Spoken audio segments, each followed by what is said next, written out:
Is watching the replay. You're watching Been Living with Big B, streaming to you live from Western Australia, and it is currently, what time is it? 6:45 in the morning, Monday morning. Oh no, sorry, it's Tuesday morning here in Western Australia. So we're going to be cooking some breakfast. So come cook some breakfast with me. Hey Renee, I don't have to start calling you number one. You're rocking up at the right times. Hey Jenna. Well, went out diving the other night, and so long since you live here. Oh, I know. I thought it was well overdue, and seeing as how I got some delicious food the other night when I went live on Facebook, I thought I might cook us some breakfast, considering it's like nearly 7 o'clock in the morning here. Hey Mac, how are you? Welcome everyone, all of my YouTube family and friends. Hi Wendy, hope you're all well from Sydney. We're doing great. Hope you're good wherever you are, Wendy, and everyone. Hope you had a fantastic day today, or evening, or morning, wherever you are in your part of the world. Like I said, it's just gone on 6:45 over here. So Sydney, what time is it for you? It's like nearly 9 o'clock.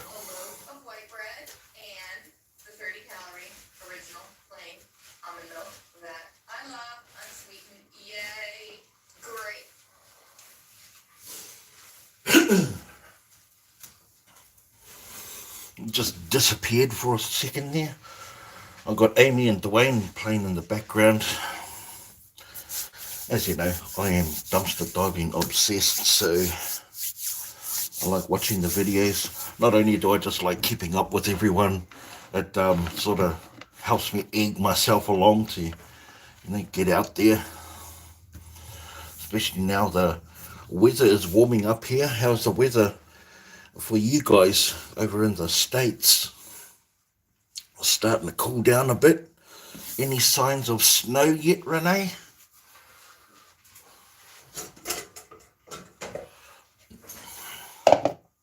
So, going to be like cooking some breakfast. So, let's cook breakfast.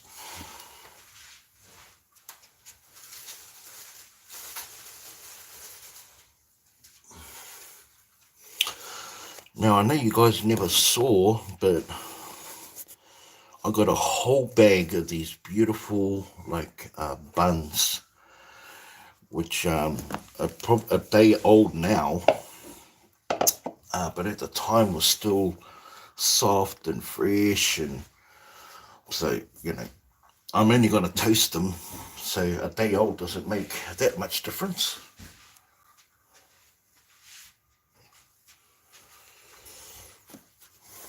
I'm going to cut them in half and chuck them in the toaster.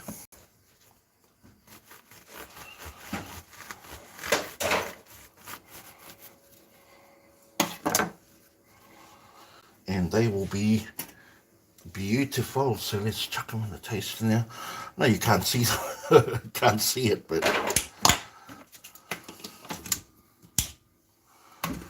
that's what I'm doing. And then I was thinking of doing like maybe French omelette or cheese omelette with some finely diced onion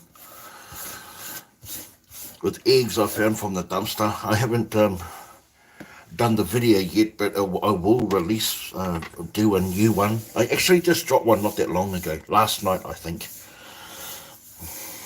So I hope you guys have gone over and checked it out. A new video I dropped yesterday or last night. And it wasn't even the one that I did for the stuff that I got before the live dive. So keep an eye out for that one too. Oh, shucks. All of these, I was wondering what happened to all of the Sydney. Oh, it's nearly 10 in Sydney. Miss Tracy, happy Turkey Day. Gobble, gobble. Oh, it's Thanksgiving. Hi, Jay. Good afternoon. Good afternoon to you too. It's 6:45, nearly 7 o'clock in South Carolina. Okay. Well, so everyone's getting smacked up ready for Thanksgiving. It's raining and blowing. Hey, what's up, my man? So good to see you. Homebound Mama, hi there. How are you? Cold here in South Carolina. I'll catch up with all of the comments. I apologize. Hey, Shatika. Good to see you. Blessings to you too. DJ the Destroyer, what's up? Homebound Mama. Kathy, hi Kathy. Phyllis, how are you doing? How's my dog? Dog is good. Yeah. Old Tamanui the Handsome. A BLT sounds good. Oh, landscape, please. Okay, no worries. Let's go landscape. Rotate device.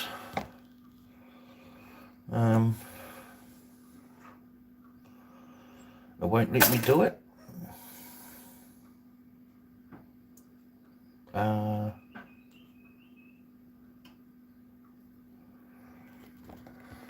on.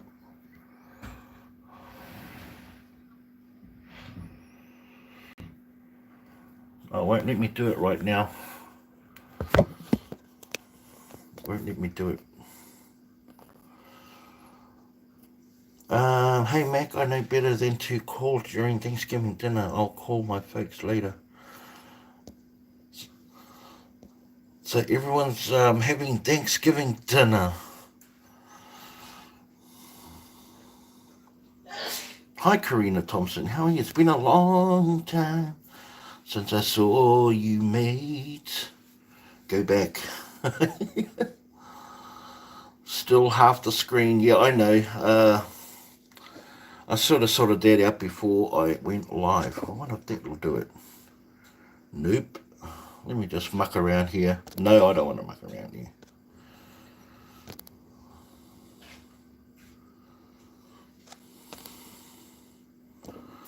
I could stop the live. Tap your screen and can make it bigger.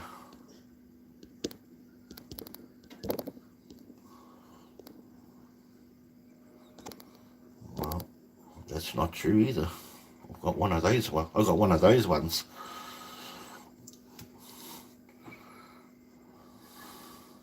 Oh, not you, Ben. Everyone else. Must be because you used the Facebook for... Oh, stop saying that, Renee.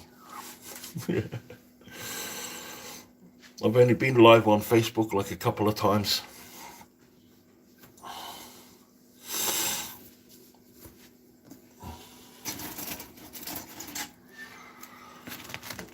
But anyhow, I could stop it and then start again, and I'll be like back onto the same stream.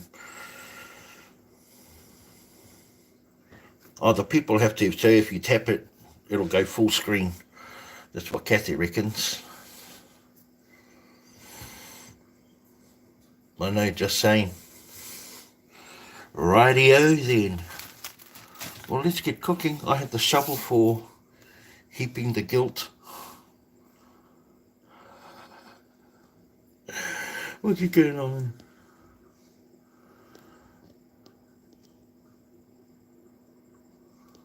Who's sneezing? Oh no, my darling is she's at work. That's my daughter sneezing. We live. Yep, that's the main thing. We live. But let's get cooking. So not only did I find these amazing buns, but I also found like dozens of eggs.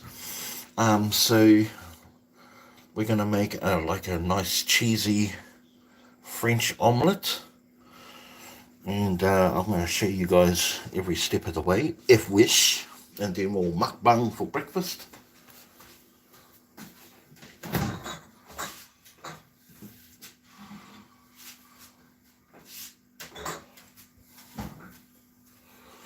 So without trying to reveal like too much and giving the video away, I did find multiple dozens of eggs that still had like 4 weeks left on the due date, which was pretty cool. And we were starting to get really low on supplies, so we kept I kept a lot and shared also, but that was cool. And of course, there's that bag of buns that I just showed you. There was quite a large bag, but more than anything, I'm excited to share the video with you guys, which I'll have it all fully edited and stuff like that in the next day or two. So I've got a bowl here, so I'm going to crack a couple of eggs in here. It's pretty big. I'm going to do like a 4-egg omelette.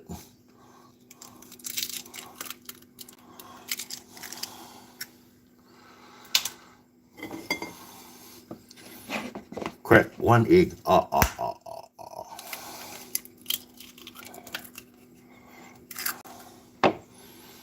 Beautiful eggs too. They're nice large. Well, you know, even if they weren't, beggars cannot be choosers when it comes to grabbing food out of the dumpster.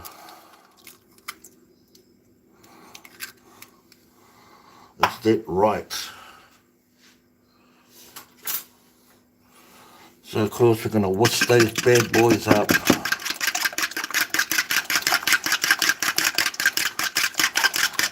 I like to fold them over because get a bit of air bubbles in those to fluff them up when they start cooking. Do you guys do the same too, or do you not so much fluffing? So we've got some air bubbles going on in there. I won't add any seasoning. Until I actually chuck it in the pan. So we're gonna. I made breakfast sandwich this morning. Nice. I have been wishing you all health and full bellies, turkey leftovers for sandwiches. Yummy. You have pneumonia, can't seem to shake it. Dang. That's terrible, homebound mama. Yeah, because it all affects your breathing. It really does. That sucks, mum. It really does. Sooty has been so...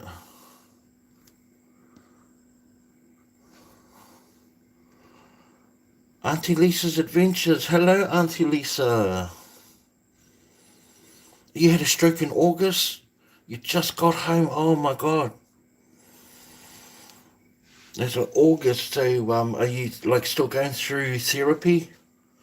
Holly Poland, hi Holly from England. So sorry to hear that, Auntie Lisa. Been around for a long time, good friend. Yeah, pneumonia is the worst. My sweetheart had contracted pneumonia as well, and yeah, she was out of it.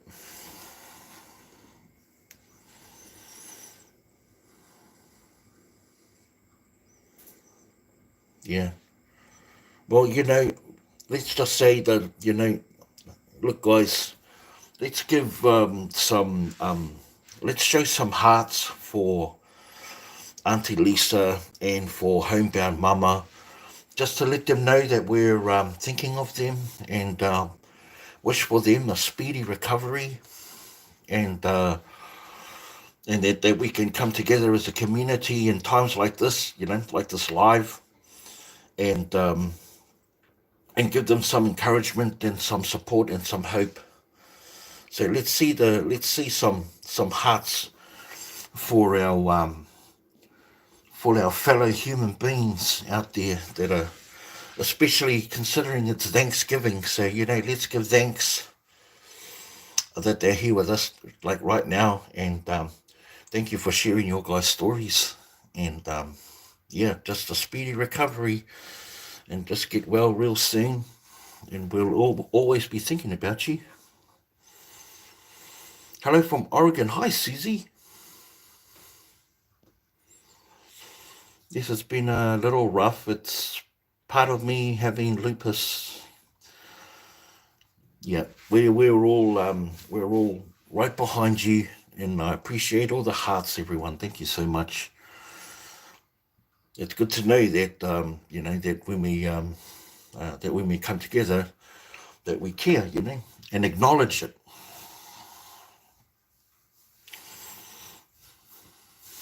Awesome.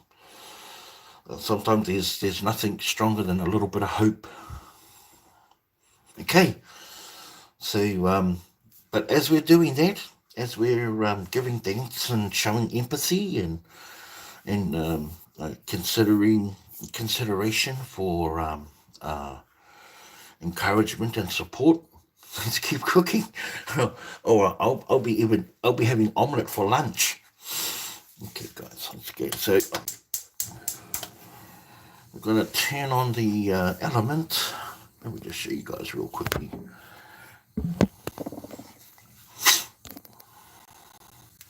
So there's the eggs. There's our toast, or part of it. Got our pan right here that we've just turned on. Can you see?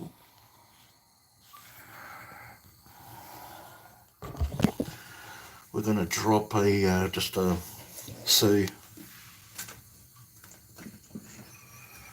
this right here is a container of garlic infused oil. We got a whole heap of already peeled garlic cloves that I chucked into a jar. These garlic cloves. And then we filled the jar up with a really good quality olive oil, and then left it in there for months. And now it's just got this real strong, pungent garlic smell, just totally infused in the oil.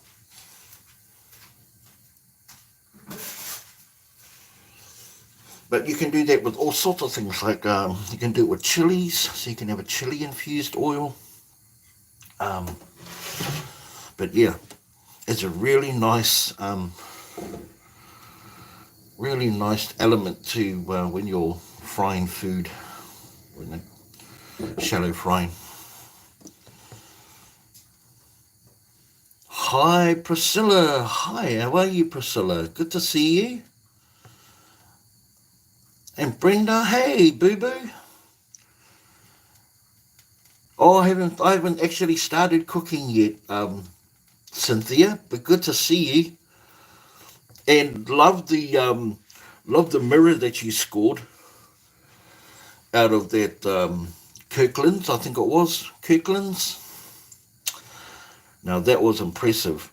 Now, it never surprises me the large items that you find and then just like lift out of the dumpster and then like throw into your car, and how it was sitting over over your head in the front seat.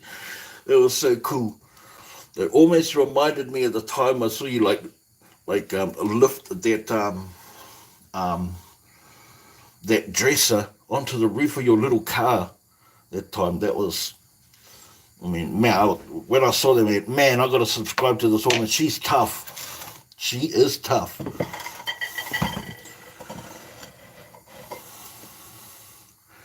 Hey, the Sandvan. How are you, Sandvan? Sorry if I missed you earlier on. No, I Dreams. How are you, Inga? So good to see you too. So good to see everyone. I really appreciate everyone stopping in and hanging out for the morning. And I hope you guys all had a wonderful, wow,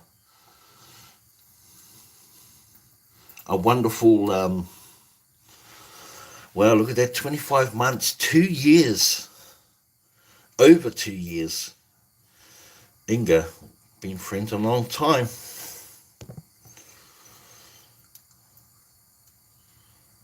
Yes, Auntie Lisa is in the house. Oh, and Cynthia, she was just speaking earlier on about how she had a stroke in August and's only just gotten home recently. So we're sending her lots of love hearts, and homebound mama is down with a little bit of pneumonia as well. So hi Deborah from the UK. Just past midnight here. Have to go to bed. Well, thank you for popping in and saying hello. Super appreciate you stopping by and dropping a comment.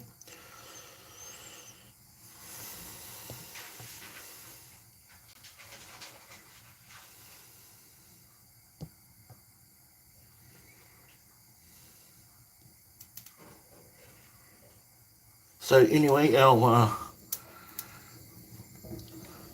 before I add, which is on too high anyway, but I can smell that garlic is coming through. I'm going to finally dice up some onion, because I love me some onion.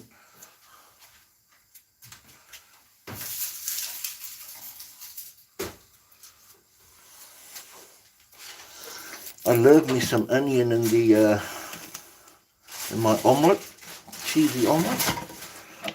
Let's just move this to the side to get my knife.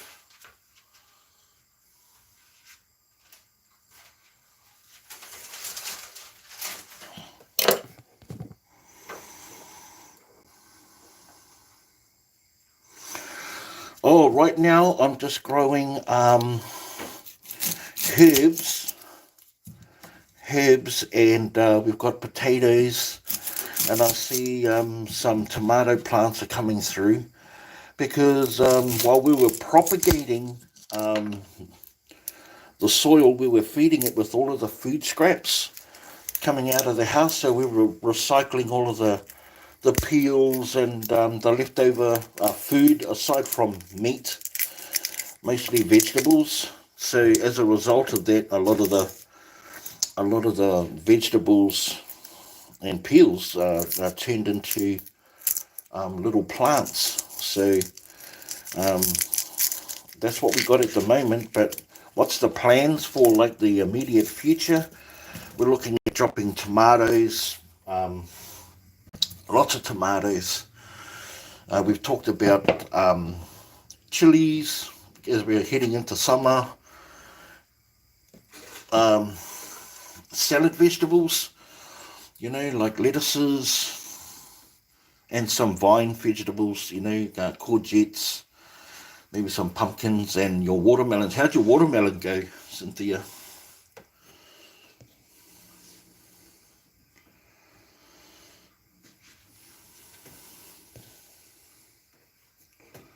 Hey, Big B, Renee sent you a message too. She did? Yeah, she's been on for a long time. Renee, same time. Make the eggs. Yeah. Okay, so, yeah, fair enough. So I'm going to finally dice up some onion. Normally, I like my onion really coarsely cut, because I just like onion like that, to be honest. And I can have it raw or not overcooked, or not cooked at all sorts. Okay, anyway, yep, I can have them undercooked or overcooked or whatever. I'm a fan of onion, and just like you too, homebound mama, I there's nothing wrong with a bit of mushroom, garlic, and onion going on in the house. Yum skiddly-licious.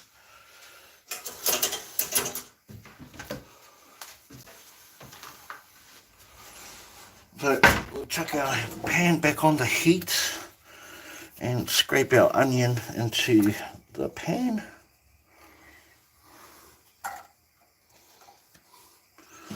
Oh, looks like I'm definitely going to have to use a whole small onion. Plus, I'm going to go out for a dive tonight, guys, and I'm going to be going live on Facebook tonight. Now don't be jelly beans, because I'm doing that live on Facebook. Like right now, Facebook is sort of treating me kind of nice financially, which is sort of what I'm looking for at the moment. Oh, plus Cynthia, and any other content creators that are out there on doing YouTube, please start pushing your shorts. Start pushing your short videos, because I understand come January they will be starting a partnership program to advertise your videos, your shorts. So it'll become part of your income stream. Plus, also they're preparing it so that your long videos will also benefit from having shorts. So there you go. All my video makers out there.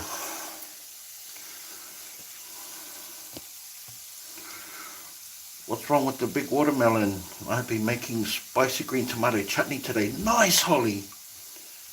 Oh, have a peek at your food. Oh, what the food that I'm cooking? Yeah, of course you can. All right, here we go.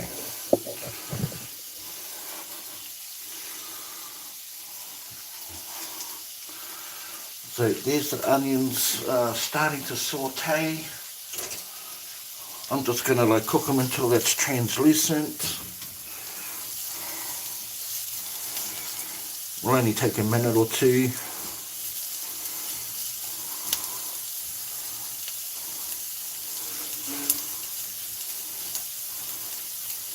So I've already got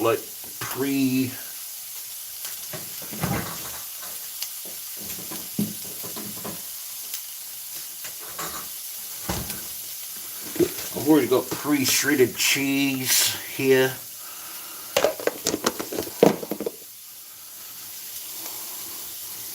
And that garlic infused oil right now is just going off. So it's like having garlic cloves sauteing with the onions as well, but it's not. It's in the oil.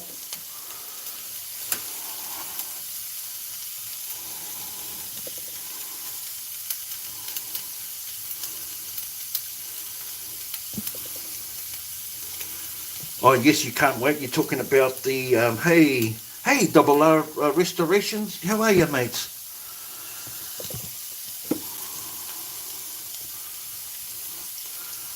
Malaine in New Zealand, what am I cooking? I'm doing just an omelette, a cheese omelette with garlic infused oil and some sauteed onions. And this is all food that come from the dumpster. And using the bugs that I found from the dumpster as well. So pretty much 90% of everything, all the food I'm using has come from the dumpster. So just real quick, we got a new friend in the house, Double R Restorations. He's also based in Australia. Go check him out. He's got some really interesting content. His latest video was making a gas propelled rocket using Coca-Cola and his special elixir. But he's lots of fun. I enjoy watching him.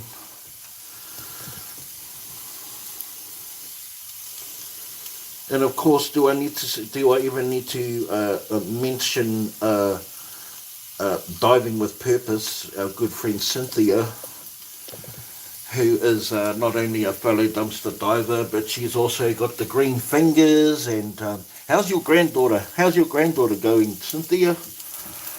She's also a new grandmama. So I don't really want those onions to turn brown. So as you saw, Earlier I whisked up some eggs, but I'm going to give them another swirl and chuck some fresh amount of bubbles in there.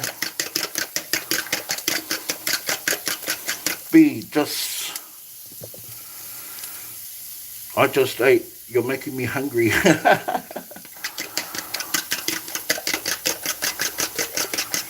Get some more bubbles in there because we want the eggs to be fluffy. Well, I do. So I'll pour those bad boys in there and try not to disturb the onion because, as you can see, I took the time to evenly distribute them around the around the frying pan. Now this isn't the best pan. The best pan I've got is a square one I found, and I found it. I found it because I fell in love with Cynthia's square frying pan that she found in the dumpster. I went, no way. I'm going to go and find me a square frying pan now, and that's exactly what I did. Like about 2 or 3 weeks later, I found me a square frying pan.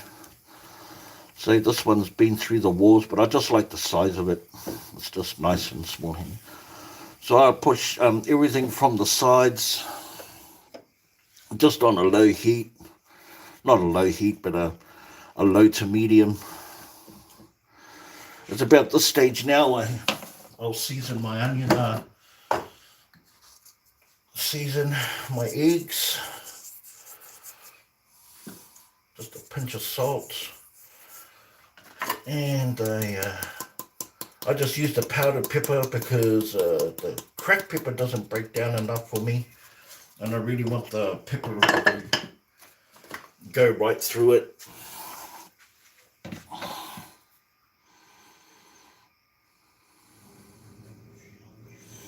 Yeah, I know you do.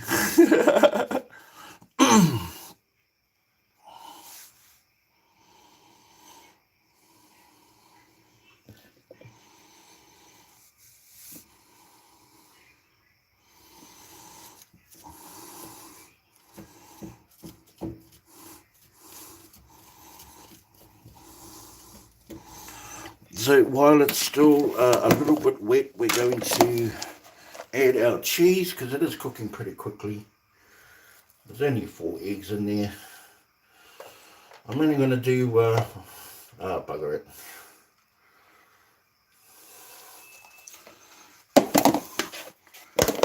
Just do the whole top with cheese. And you know what? I think I might eat some tomato in there as well. We'll just dice up some tomato.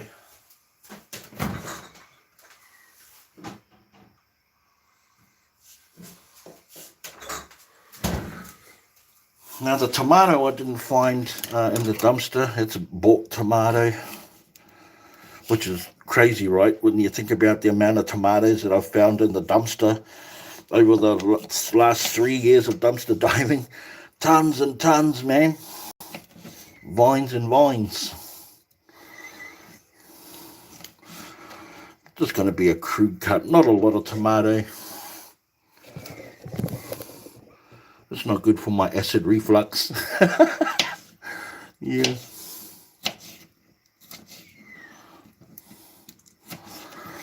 Plus, as you guys know, we're going to get into warmer, finer weather here with summer coming just around the corner. Just a little sprinkle of tomato.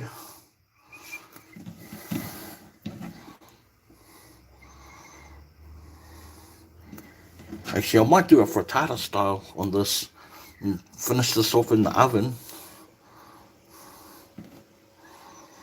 I think I just might do that.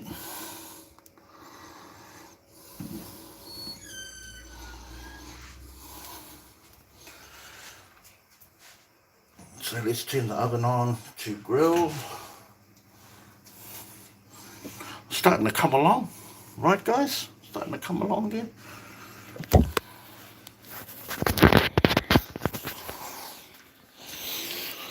Let's get some fresh parsley. Let's go and get some fresh parsley out of the garden, shall we?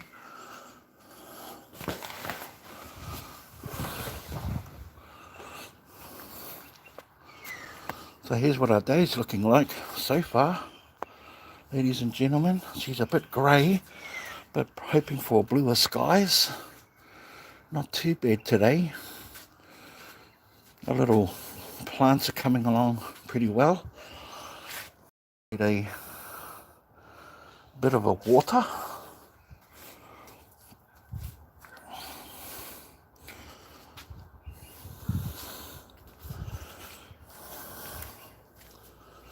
Just a nice little variety of plants and rubber trees.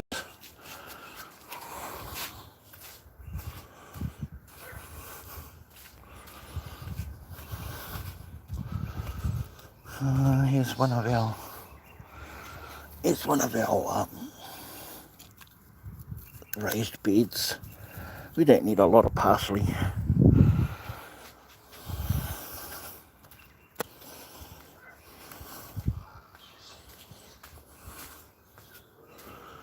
We don't need a lot of parsley.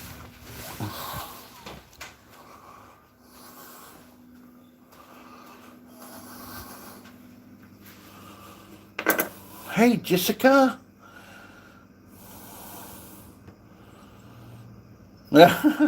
Thanks, Inga.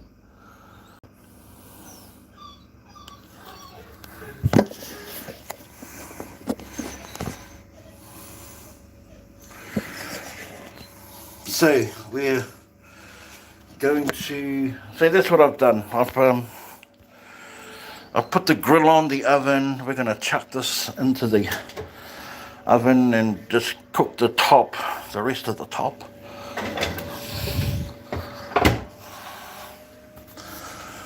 And then I'm going to dice up that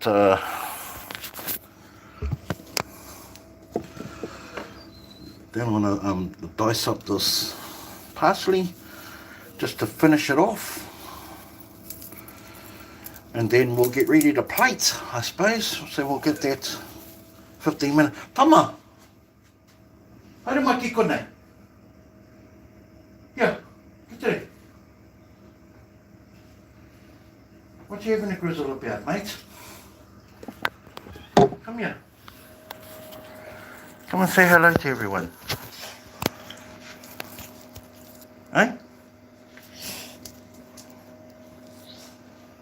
Say hello to everybody. Oh, Mr. Nonsense.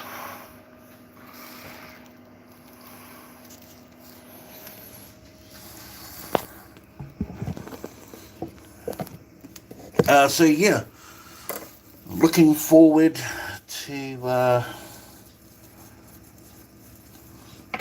to summertime, and then we could be doing some trips down the beach, I think. Why not? Why not indeed?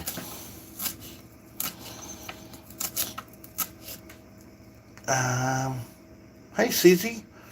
Well, it's just after midnight. Why is it light?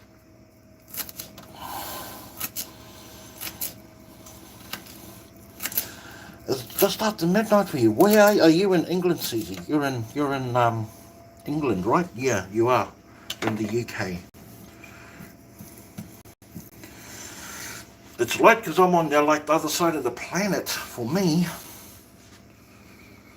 He where's the food? Yeah, he's already had a big.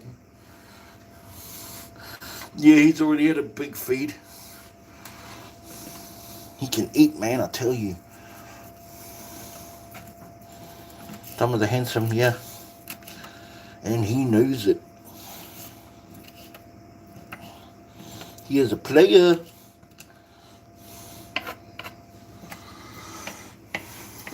Okay, let me just check this. I asked you what time it was, and you said just after midnight. Oh, no, sorry, I was reading a comment, Susie. No, it's 7:30 a.m. Tuesday morning here in Western Australia, Susie. So yeah. Your favorite place in this life is the beach. It's definitely one of my favorite places, and not just to like relax and chill out, but it's also a source of food and also a place where where I can cleanse my spirit, because in my culture we have a real affinity to bodies of water, because we treat it like a healing place. Water is a healing place for us, and so not just the ocean, but any body of water, lakes, rivers, creeks and streams, anything where water sits and flows, ebbs and flows. So I think we... Oh no, we'll just let it brown for just a little bit more.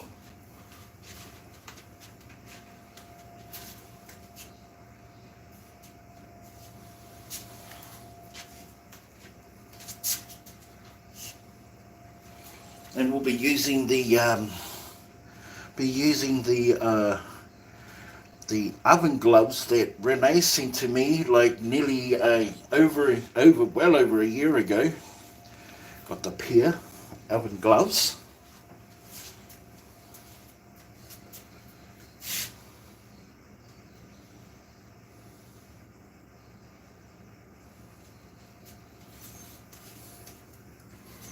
And check this out, if you're still on here, Cynthia, check this out.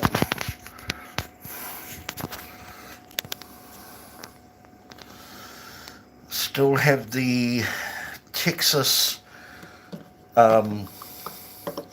wall hanging thing you gave me like nearly 3 years ago.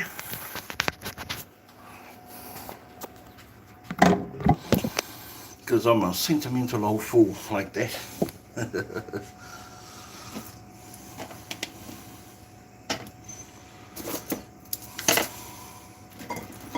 Okay, I'm getting hungry, man. Scott said, hi Brenda. Hi Scott.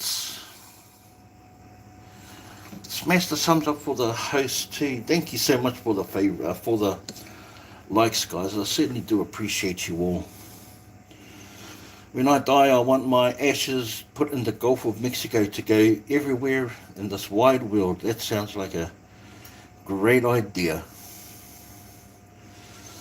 In the ocean. So yeah, so going down to the beach this summer, like last summer we went down to the beach every day. It was just to go and hang, and because previously, previous to taking everyone live down on the beach, we never used to visit the beach at all because we were always too busy working.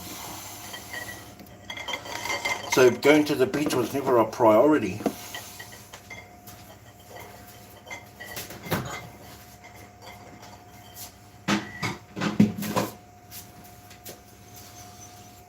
So when we decided that, that's what we want to do, is spend time in places that we love being at, and the beach has always been one of them. Then that's what we did. We just started going down to the beach a lot more every day to go and swim. Now I don't add butter to my toast. I'm trying to be like butter free and sugar free. Trying to be.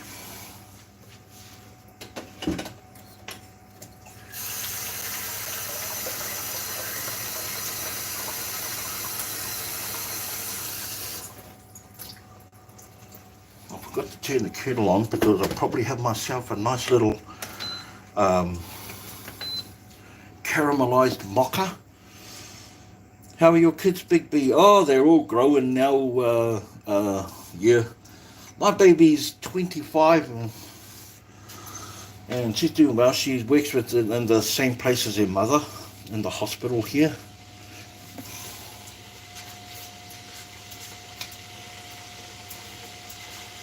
But yeah, all the other kids are all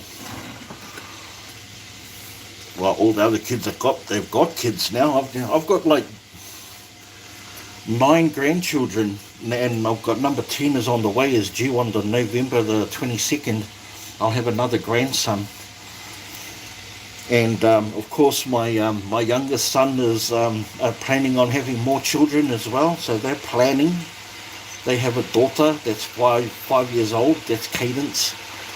So yeah, I'm going to have a whole new batch of grandchildren on the way. Okay.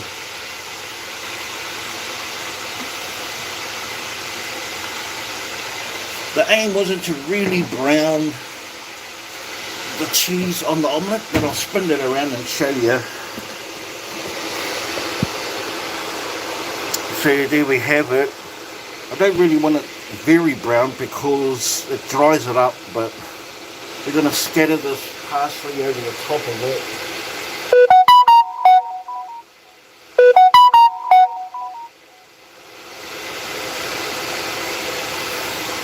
To be honest, I like my eggs like a lot wetter.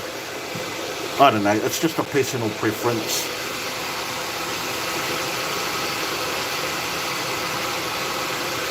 Now usually I don't like chucking parsley on food like that, especially from restaurants, but because I know I just plucked it from the garden, that it's going to be really awesome. So I'll chuck on all of it so I'm not to waste. Don't waste the herb. Don't waste the herb. How's that looking, guys? Does that look alright? That doesn't look too bad.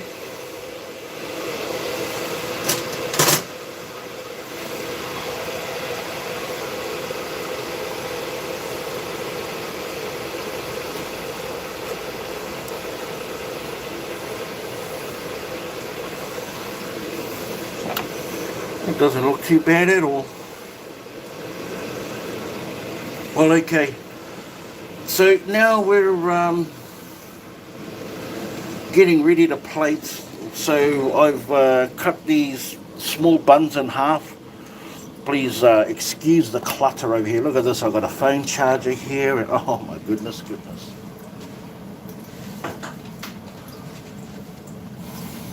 Now I'm not going to put butter on there because I'm trying to be fat free, but I do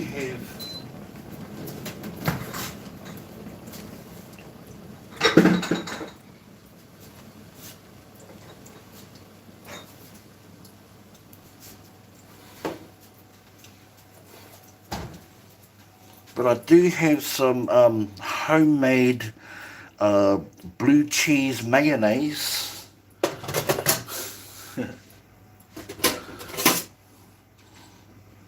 That we might just spread just a little bit on the each slice, not too much, just for flavour.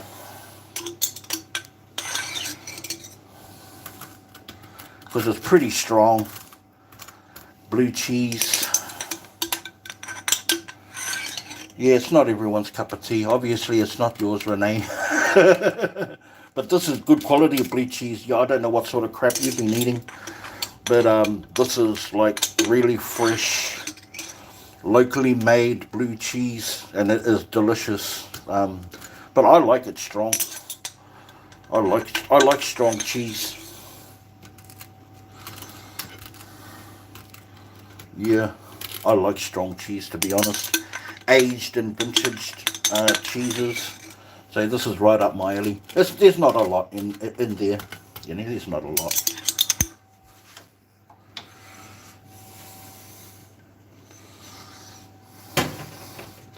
Yeah, not too much. Oh yeah.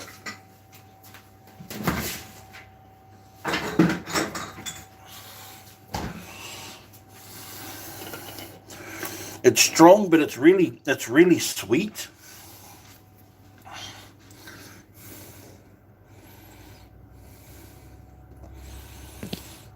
You're not old enough for great-grands? Oh, I've got one great-grandchild on the way.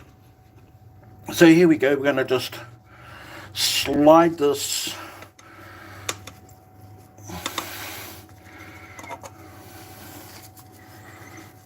Don't really want to flop it over and flip it over. Just presentation side, and just straight on the top there.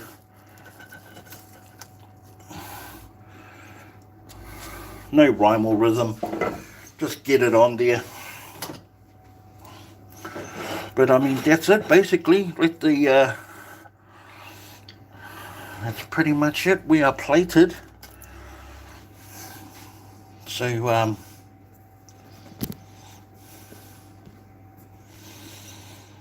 let's go eat. Let's go and have some breakfast.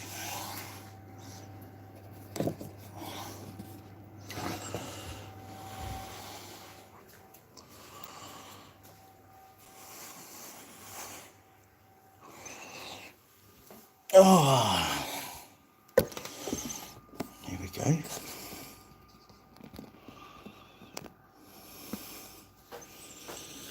Ketchup. I don't mind a bit of ketchup, but something like this would deserve, like for me personally, like a sweet fruit chutney would be super nice. But I think that sweet blue cheese mayo will be just perfect. So anyway, as always, we give thanks and bless this food. Heavenly Father, we give thanks for the food that we receive. We are truly grateful. May it nourish our bodies and give us strength to face life's daily challenges. We ask that you bless this house and the people within it. We ask that you bless the chat and the people within the chat, Heavenly Father. We ask that you watch over and bless Auntie Lisa and Homebound Mama as they are going through their illnesses at the moment, and pray for them a speedy recovery in the power and glory of your name, Jesus Christ.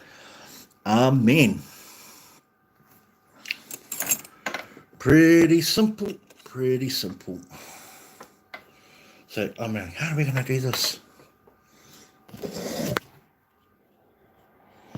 How are we, crikeys. Well, I'm not going to be able to see me, like, eat it. I mean, you'll be able to see me eat it, but to cut into it and just, like, relish in its glory.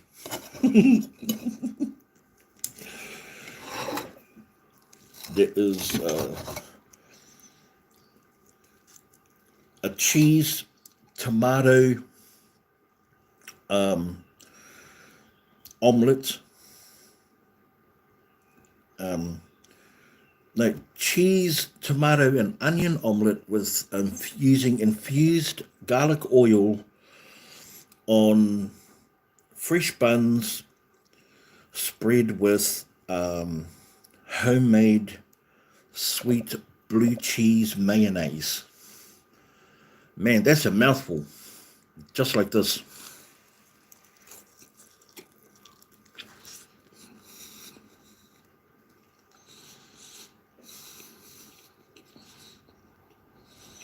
I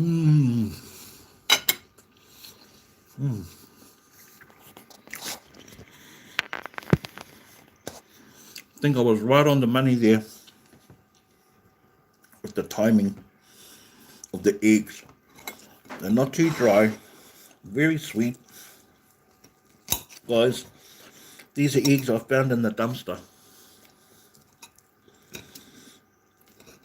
Eggs I found in the dumpster.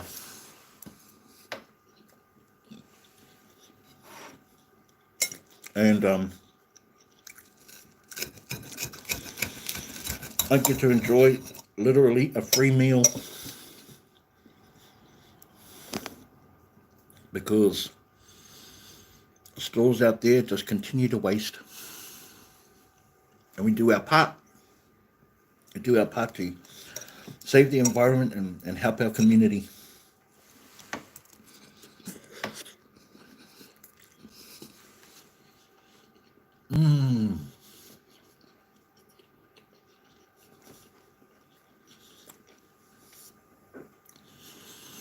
I just had a part there that had a bit of blue cheese on there. Yum! That is so creamy. And the the tartness of the blue cheese dressing or mayonnaise really cuts through the sweetness of the onion and love the aromatics of the garlic oil. Just a really nice combination.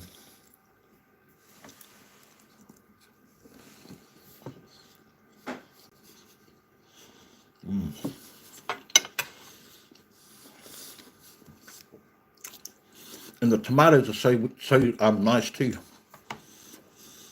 Hi Heather.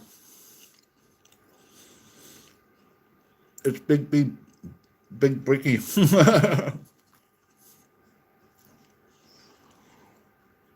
Better eat it with your pinky up, Mac. Yeah, that's so funny. I'll be over for Bricky in about 21 hours. Yeah. If you 21 hours, you would have only made it to Thailand.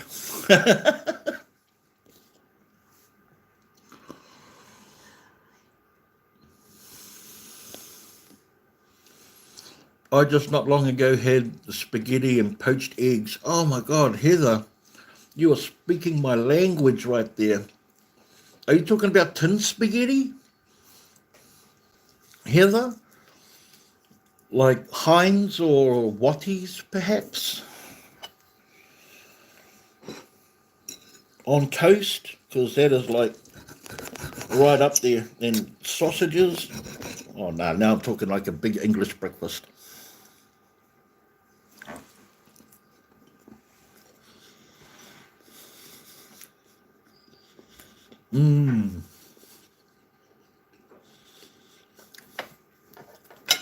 It's got another wonderful taste of that sweet blue cheese mayonnaise. Yummy.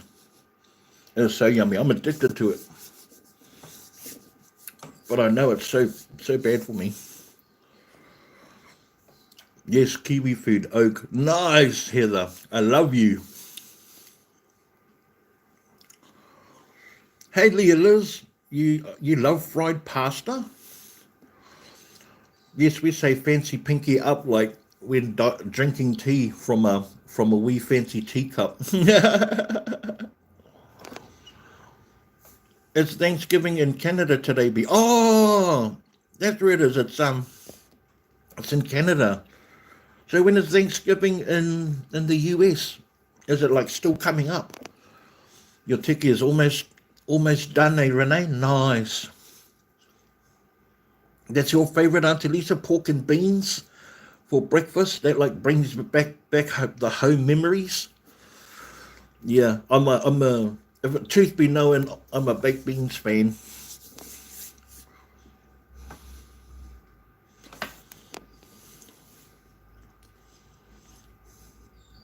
But you'd eat that? Yeah, nice. Oh, it's in November? November. Oh, okay. The 25th in the United States be. Okay, thank you.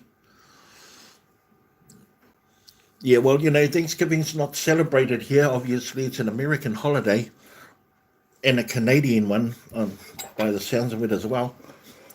But and I guess it just because of the closeness of the proximity of you being neighbours and stuff like that, I can only imagine.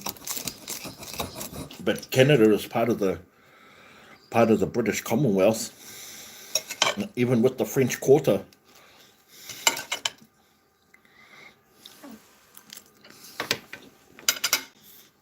As far as I knew, I could be wrong. Um, but there are a lot of expat Americans that live here that celebrate it. That and Halloween.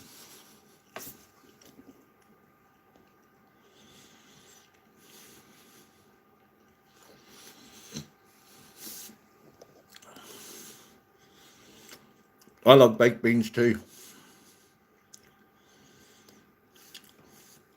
Oh, I see. Holly reckons fried bread. Well, you got me right there. Forget about the rest, but you got me at fried bread. And I imagine you're just talking about this normal sliced bread that's fried in either butter or oil. It makes it really nice and, oh, stop it. Am I not eating here? Yeah.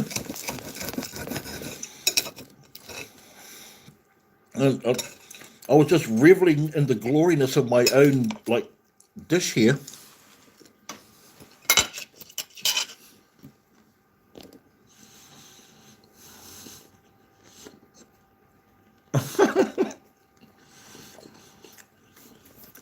Canada's the penthouse, eh?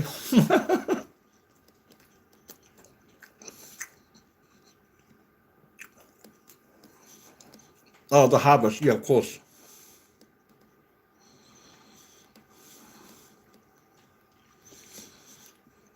So Heather's asking, you guys have special food for Thanksgiving. I think turkey is definitely one of them. Just from what I watch on television, or mashed potatoes.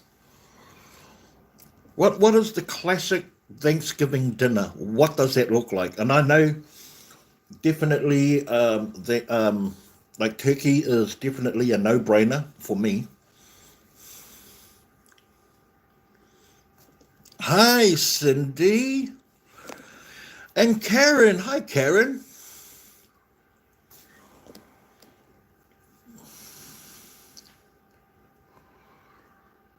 Definitely, Heather. I agree with you 100%. I used to have chickens here at my house until I had an issue. But yeah, fresh eggs cannot be beat. So, okay, turkey or ham? Okay, well, ham. Mashed taters and gravy, pumpkin pie. Oh, Cindy, I miss you too, my friend. Pumpkin pie, you make dough, stretch it out and sort the size and toss it in the hot oil. Oh, that's the fried bread. Okay, it's fried bread, right? Yeah. It depends on where you are. Well, just give us like what are the common denominators between all areas, without being too specific per area to food. Like, is mashed potatoes right across the board? Is potato salad right across the board? Stuffing gravy and broccoli with cheese sauce. Pecan pie, mashed taters, green beans, casserole stuffing. That sounds very delicious. My tea day is turkey, dressing, cranberry, relish, candied yams is all I have. Pardon me. Oh, that's delicious. Candied yams. I'm imagining that candied yams are like in a really nice sweet syrup, but not actually candy, like what you would do for like candy apples, but candied yams. Mac reckons turkey, carrots, mashed taters, stuffing, cranberry sauce, pecan or pumpkin pie. Hey, number one. Look, he's in the house. We got WKRP in Cincinnati, starring Pauline. Hey, Pauline. How is work, Pauline? Brown sugar sauce, reckons Karen. What's up? Oh, we just finished cooking some breakfast. I made toast out of burger buns or burger baguettes that I found in the dumpster, and then I covered them with homemade sweet blue cheese mayonnaise. Then I made a French omelette, which I turned into a onion, tomato, and cheese and fresh garden parsley with garlic infused oil. So yeah, I'm still currently trying to eat it, but I'm getting filled up with everyone's menu for Thanksgiving.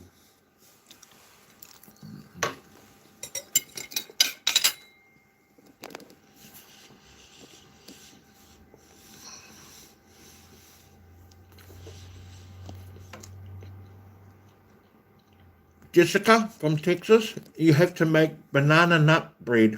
Mmm. Here's I like sweet potatoes if they are orange type. Me too, Heather.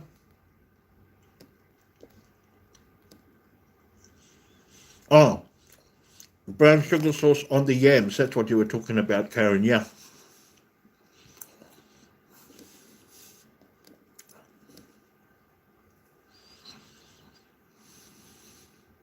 Wow.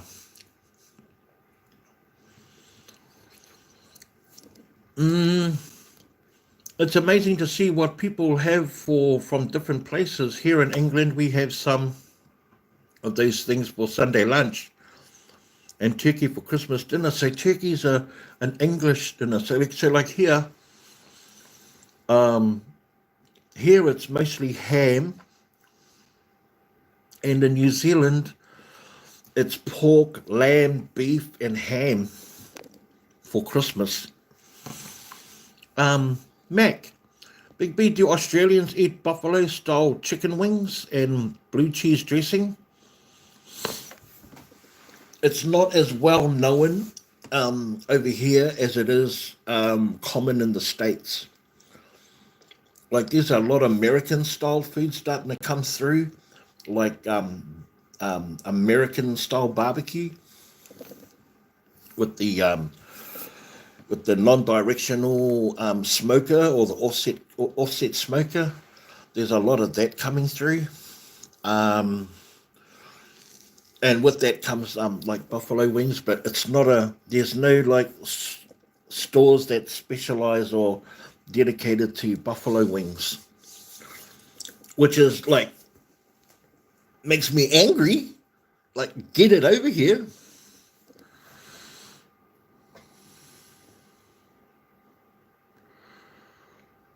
Lobster fondue. Come on. Big B, you like pikelets, jam, and whipped cream? Oh, yeah. Look, Heather, I'm a Kiwi. I love all things Kiwi, especially pikelets. Yeah, you know the things that you eat, I eat. I love them as much as you do, if not more. Nah, I'm only joking. I absolutely love pikelets.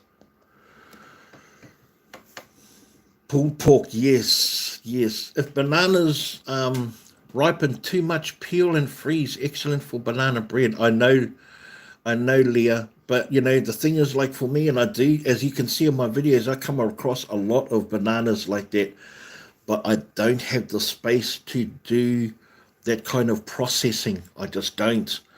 And if you think that if I go out like 3 or 4 times a week and I come across that 3 or 4 times a week, my fridge will be not only full but will stay full for months because I come across those ingredients all the time. My best bet, for the chance of that food being saved is to leave it for other people or other divers in that hit those dumpsters that I know for sure will visit these dumpsters. Otherwise, I would just call up my friend Steve, who would just come across and just wipe everything. He'll go in with his sons and he'll just wipe everything out, take everything for his animals. So yeah, I do see everyone's suggestions and ideas about like how to preserve the food. In fact, for those that have watched me from day one, if you can remember, I did. Not only did I not take big hauls, but I would do cooking. I would cook with most of the food like every week, but I would also preserve. So I've got like I've got videos of me making tomato relish, and I'm making relishes and pickles and jams. So I'm well into like knowing the benefits of like preserving food or saving food in the freezer. Is just that I tried that, and starting to I was starting to throw food away, which was exactly the total opposite of what I'm trying to achieve. So I just had to manage the amounts that I can take, which is why I don't get a big truck. I'm just happy with my small car, and it's enough to process in my small house and put whatever I can in my small freezer. But I help a lot of people. I could help a lot more, but I need the power of the people behind me to grow, and then in that growth, I can widen my net and help more people. Then I can get a bigger house, or not a bigger house, same size house, but with a bit more room. Like maybe I've got an outdoor shed or something, and I can get a bigger vehicle so I can take more stuff. But yeah, this is a one-man operation.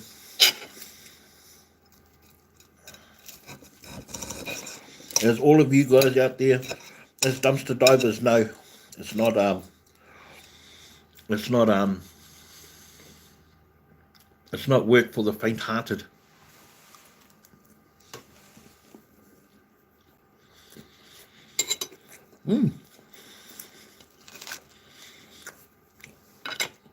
Not a bad effort chewing through my meal. Oh, because you guys are so interesting to talk to.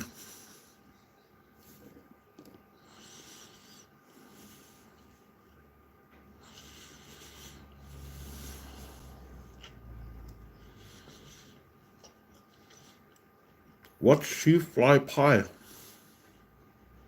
But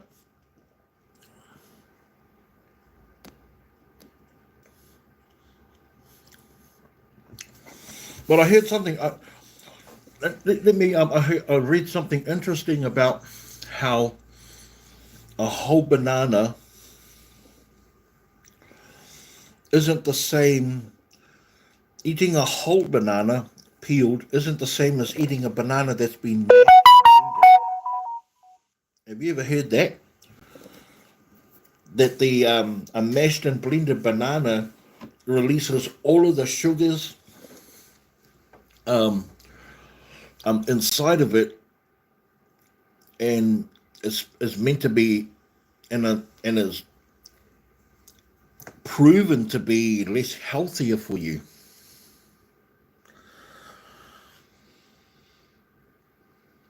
That's crazy, right?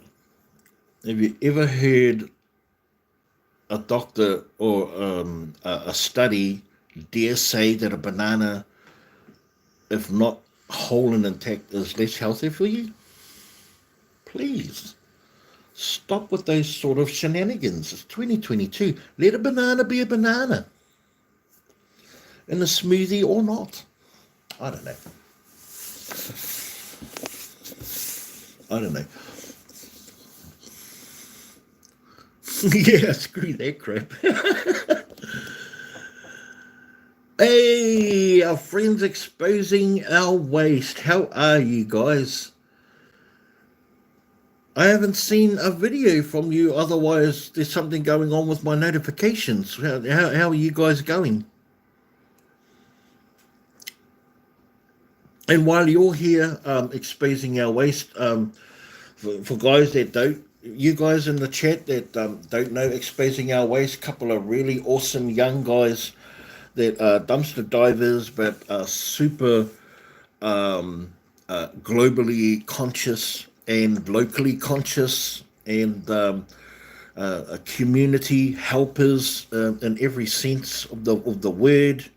They're planet warriors. They're community champions for their saving the environment by saving things from the landfill. They target mostly food, and they donate locally. So they're an amazing channel. So please go over and check them out.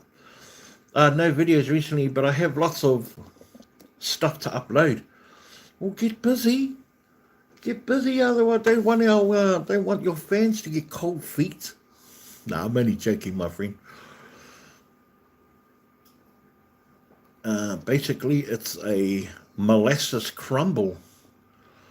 Heather, I work in a second-hand shop. Really, yesterday, one person dropped off some eggs and another dropped off some fresh loaves of bread to just give away to the poor for nothing. Wasn't that so cool? Not only is it cool, Heather, it's, and not take that for granted. I think that if you have that ability, man, and you do that, it makes you super awesome. But that's what I do. That's why it's really hard to donate bread, because a lot of the bakeries and a lot of the organizations actually go to churches and second-hand shops and drop off tons of loaves of bread. So it's really difficult. It's a food resource to donate because it's so abundant. It's so abundant. Now he was getting notice that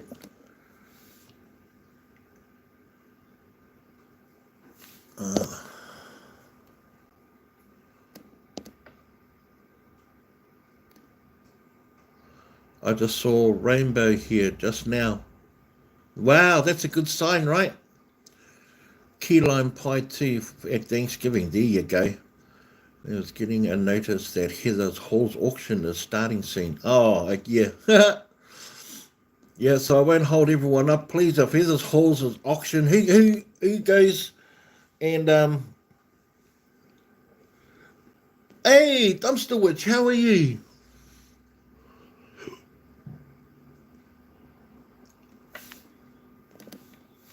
Everyone, we got Dumpster Witch in the house.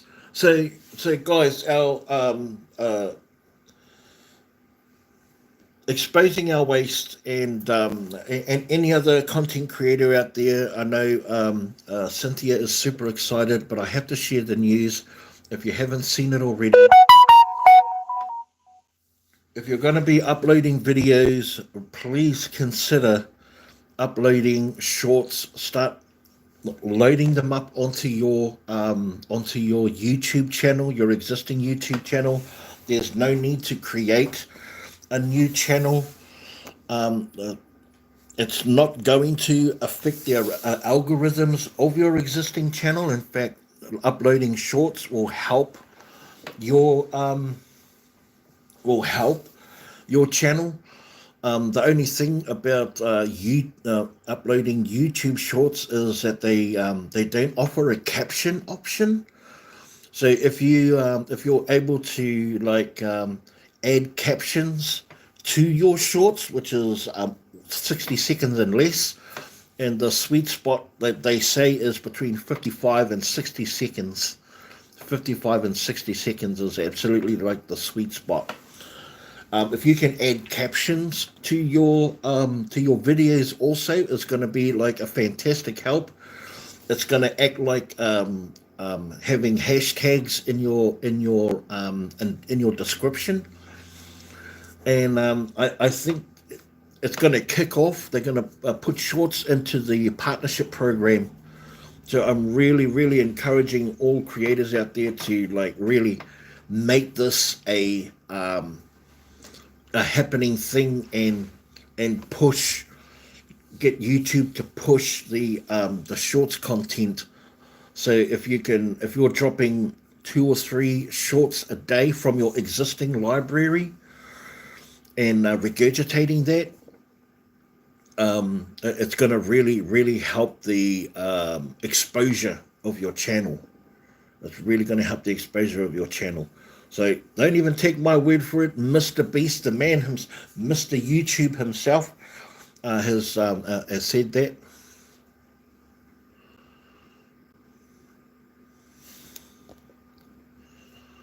Hey, did you hear that? Yes, I did. I did, Karen. Loretta Lynn. Loretta Lynn, was that Stand By Your Man? Stand by your man. Give him 2 arms to cling to.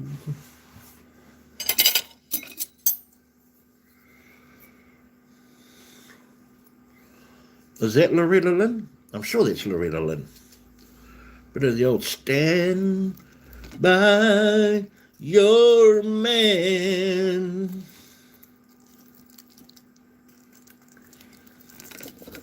I am just about done, and I haven't even finished.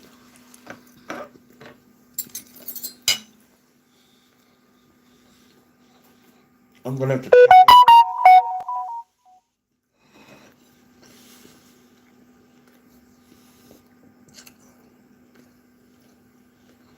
Oh, the coal miner's daughter. Oh, yeah, okay.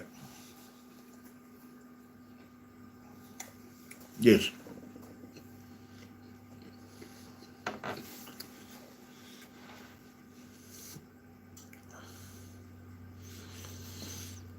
I'm going soon as I'm rather tired, but thank you so much for making me smile. Thank you. You are welcome, Holly. I promise to do more lives, if only to make you smile. I promise.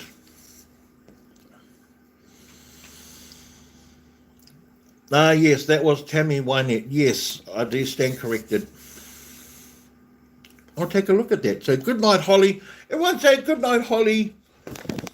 I'm about to pull the pin too.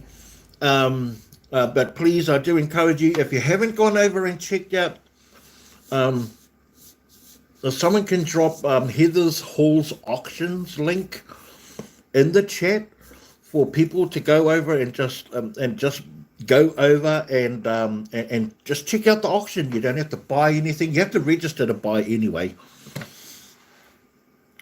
But just to go and check out some of the stuff and just how the chat interacts, and it's so friendly and it's so cool and just so, it may not be your cup of tea like straight away, but she is absolutely an amazing hostess, and she really treats her following, her tribe, her family really well, really well. So if Big B, great seeing you. So if anyone can drop Heather's Hall's link on there, that would be amazing. I certainly would appreciate that. Hey, Mr. Doggy Dog, what's going on? Oh, thank you, Renee. Thank you. You've been crying all week. She was my first boss. Oh, worked on her. Oh, really? That's so interesting. You worked with Loretta Lynn. That is so cool. I love that is a cool story, Karen. Yeah, I would cry too. I cried for Olivia Newton-John. In fact, I cried more for Olivia Newton-John than I did for the Queen. Is that weird? Nah, that's not weird for me. Who else did I cry for?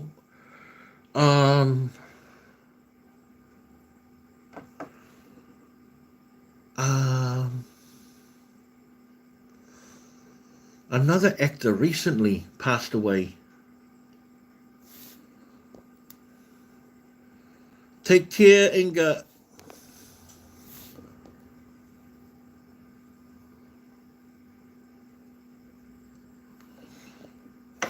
Yeah, so thanks, Renee, and Adrian for dropping Heather's Hall's auction. Princess Diana, I cried more for. Yeah. Yeah, that was more of a shock to me. Yeah, that was definitely a shock all those years ago. Coolio died. Yeah, nah. Yeah. Nah, there was like an actor. I can't remember who it is. You got sad when the Queen died? Oh, I didn't. I mean, I only. If I'm going to be completely honest, I was sad that she died because I put Charles in charge.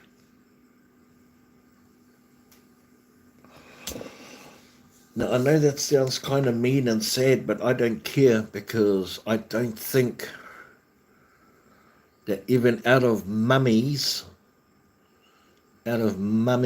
shadow, that he is king material. I think, I think, um,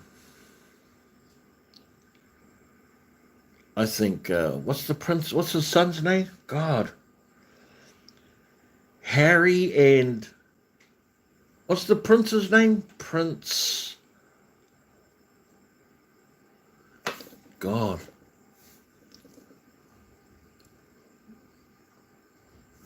What is Prince's? What is Prince Harry's older brother's name? Prince William. Oh boy, you can clearly see that I'm not a royalist. Yeah. Yes. Thank you, Karen. Thank you, Renee. Prince William. Yes. So yeah, I think Prince William has more leadership qualities and attributes within him than his father does. And I think that because he has Diana in him. Yeah, that's my thoughts. What do you guys think about Meghan Merkel? Robin! Hey, Robin! Everyone say hi to Robin. You're not really a royalist either. I'm not a royalist. I'm a Maori, a native to New Zealand, Aotearoa. They came in and invaded our country and, colonized us. That's all. But not. I never thought that as a young boy. I was like the waver of the British flag and God save our glorious Queen. I sang all of that. In fact, I remember in the really early 70s going to school and singing God Save the Queen instead of the national anthem. Everyone else thinks like that too. Everyone's saying hi to Robin. Robin's saying hello to everybody. Hi, Robin. So good to see your name pop up in the chat. You just missed out on a delicious breakfast I cooked for everyone. We had tama, waiho. We had toasted burger baguettes with sweet blue cheese mayonnaise, a French omelette done with onions, cheese, and tomatoes, topped off with fresh garden-picked parsley in a garlic-infused oil. Does that sound fancy? Because if I was to break it down in layman's terms, what we really had was eggs on toast. Hey, Christina Lewis. Hi there, Christina. Everyone say hi to Christina. She's just joined us. Prince William went to Slave Lake, where your mama's from, when it burnt after forest fires. Yeah, I think he's cool. I think he's kind of cool. But I think he's cool because his mother's blood runs through his veins, which makes him an empath. But he's still in the line of what it takes to be a conformed royal member of the royal family, and he is that by default. He never chose that life. That life chose him. But yeah, there you go. There you go. I think Prince Charles has just lived too much of a snooty life under the veil of his mother for too long, and yeah, and she kept him on a real tight leash. She kept him on a tight leash.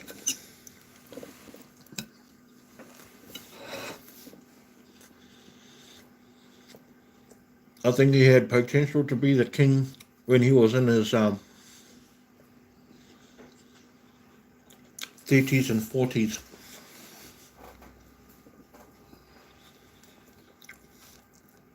Anything after that, he was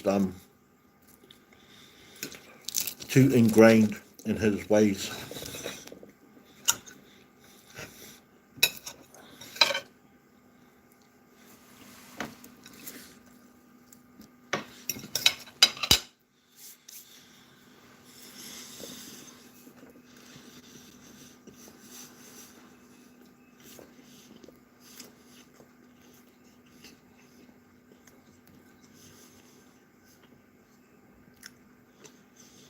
Where's Donna?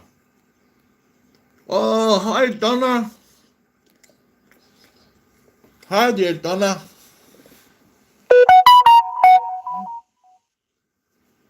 Jessica, you're not a Charles fan? Yeah. Yeah, I agree with you, Karen. Yeah. A more modern, more relatable, whereas I think Charles is more old school snooty that he's developed not from his mother because his mother was not. Pardon me. The Queen was not snooty. However, things have certainly surfaced that would suggest that she's turned a blind eye to some atrocities that have happened under her rule, within her Commonwealth. Now, whether that's true or not, I don't know, but she never struck me as the kind of person or leader or matriarch that didn't know what was going on in her, amongst her constituents. Never struck me as the kind of person who was in the dark. Never ever.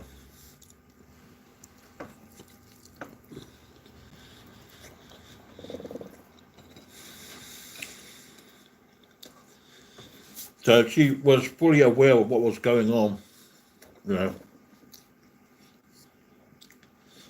Then she knew about all these concentration camps and stuff like that. Sorry, I hate to bring up that sort of subject. In fact, I'll pull the pin on it right now about that side of things. I would hope to be in public eye like that. True, very true though, Heather, yeah.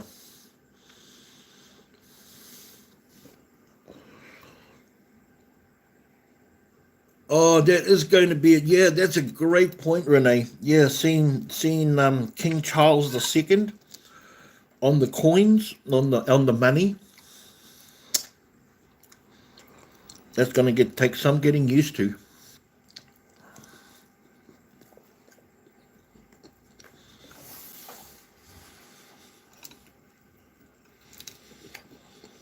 And all of those commemorative coins that are going to come out, save them. Like in a 50 years' time or 100 years' time, after he's long gone and William takes over, they're going to be quite a lot of money.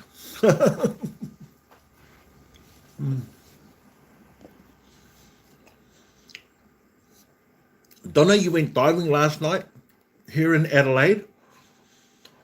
Got plenty good score from Aldi, so going to share with some of my family that's really struggling at the moment. You have a wonderful day, my friend. Donna, that is so awesome, and thank you for sharing that story.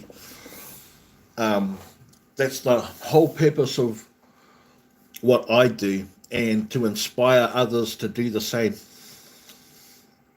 You can just as very well take enough for just yourself, and that would be that. But if you can, especially help family, is amazing, and if you can help friends, that is fantastic. And if you can help community, that's godly, worldly. So that's always been the aim for me. I've always grown until I was able to help the community. So wonderful job, Donna. Thank you for sharing that. That's amazing.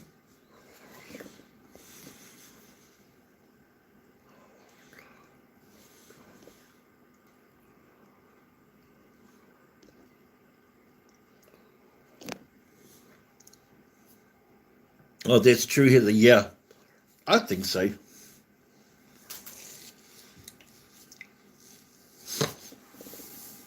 I think so. But I mean, she's no longer here to defend herself, and no one will ever know. No one will ever know. So it is what it is. Now, King Charles II now bears that burden because now everyone is aware that it exists and it's really come to the surface. Oh, I said I wasn't going to talk about that particular thing again. So that's it. So who's been watching their dumpster diving videos? I just finished watching Freakin' Frugal and watching Dwayne rummaging through the Aldi's bin again. I love their title. Quit complaining and eat your trash.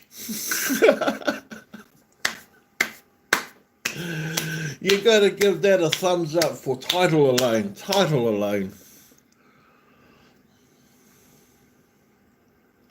Yeah, the guys don't seem to live as long. Yeah, that may be it. Making your cheese sauce for your din-dins? Nice. Make that 10 years Charles III.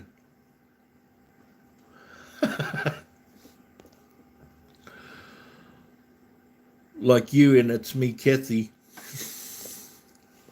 Yeah.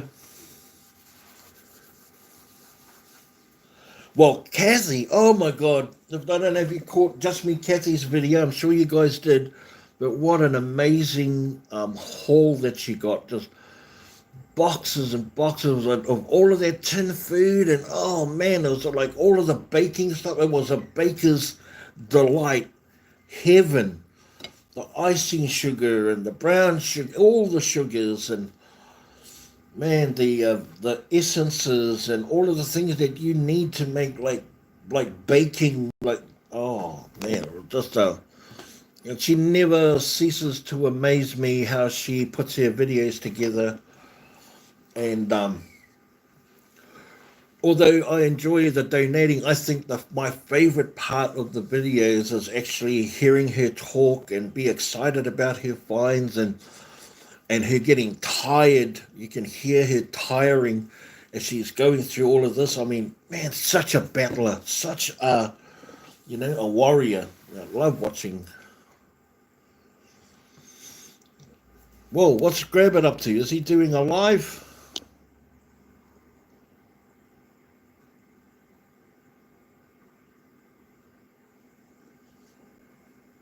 Uh,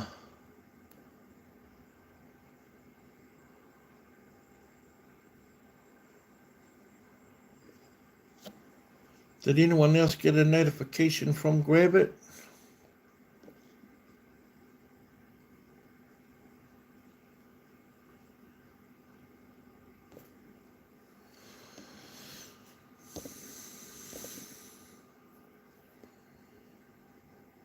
Her car was full. It was certainly full.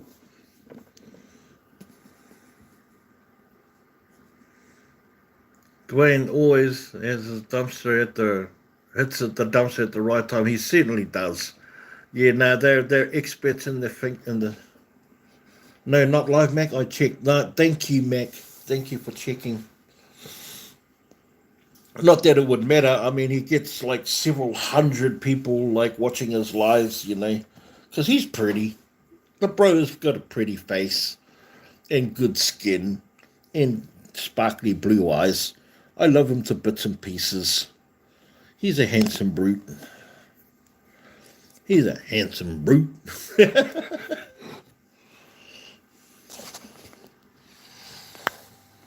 Well, let me know if you guys are getting bored with my company, and we can end this live, and you can go about your merry way, and I totally understand. Yeah, don't think you're hurting my feelings or anything. It's not like I come on live here all the time like I used to. Nah, I'm only joking.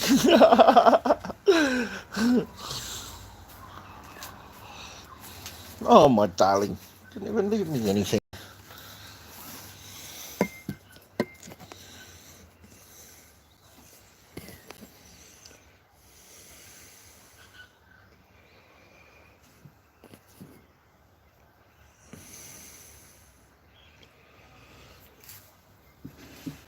Christina, no, yeah, absolutely, definitely like one of the best ones, but not the best I have seen, um,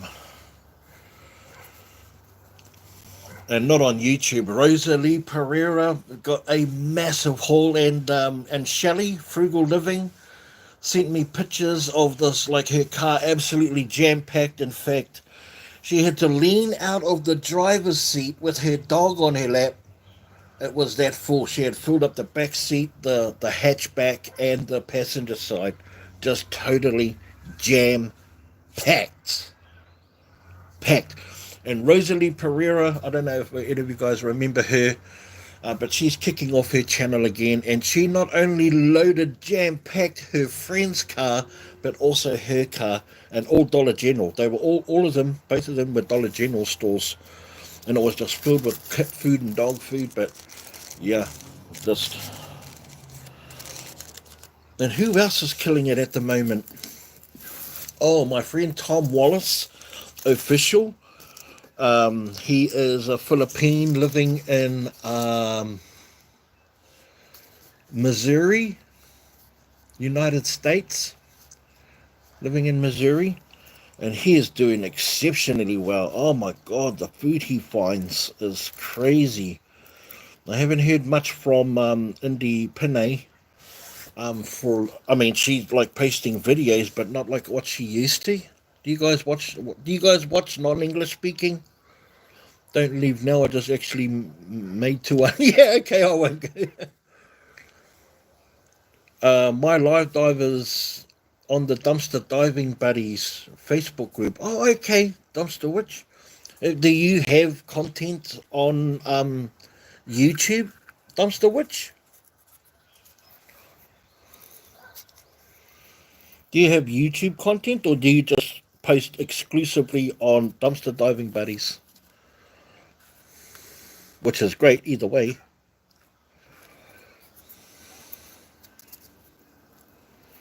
If you're just all about just happy, just sharing what you find with your community friends, that's nothing wrong with that. I love that. In fact, my whole social media existence started on Facebook. I don't have content on YouTube yet. I'm conflicted about the idea. Oh, okay. What conflicts you? Well, I'm wrong. Must depend where you go. What's that for, Heather? There doesn't seem to be that much to grab in the dumpsters now. Am I right or wrong, except in Canada? Um, no, you're not wrong. You know what I'm seeing? More recently, I'm seeing that it's starting to get back to what it was um, pre-COVID in the United States.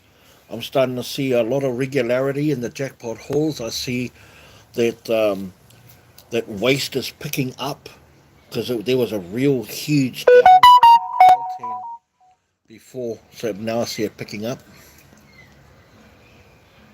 The guy in Missouri channel name is Tom Wallace Official. He's a Philippine man, family. Um, yeah, I think it's Missouri. I think it's Missouri, but his channel is Tom Wallace Official. So he speaks in a foreign language, and but he does like really great work. But there's another guy called um, Katatalog Katatalu Vlogs. He's another Filipino, except he's in Barcelona, Spain. And what's interesting about his channel is not what he finds, but where he finds it. Like it's in the dumpster, but where the dumpsters are, they're like literally right in the street, in a busy street, and like outside the store, and like the the shop attendants are like throwing it in the dumpster while he's digging in it. There's no inhibition. It's like really crazy, super interesting. And then I follow another one called Jennifer Matasuba, who lives in Tokyo and does dumpster diving in Tokyo. And what's super interesting about the Tokyo dumpster diving is like they have bins, but only for clothing, and then all of the other stuff they have like these shelvings outside of their house in the city areas. They have these shelvings, and then people put their handbags, shoes, food. Yeah, I don't know if that's like specific to that city that she's in, or and some are all or they're all the same. I don't know, but where she goes, that's what it looks like. It's just crazy. I love watching like dumpster diving from around the world, because it's so different from what I do and what I see Americans do. And then of course there's Martin over in the and Debs over in the UK. Like Debs goes to like the wheelie bins basically at the back of supermarkets and restaurants, and just finds like the best quality food you can think of, and all of this alcohol. She finds beer and wine all the time. It's just crazy. She finds some like really unique, like antique stuff, and as you would expect from Great Britain, right? Yeah, I love the US Filipino dumpster divers, Mac. Yeah, me too.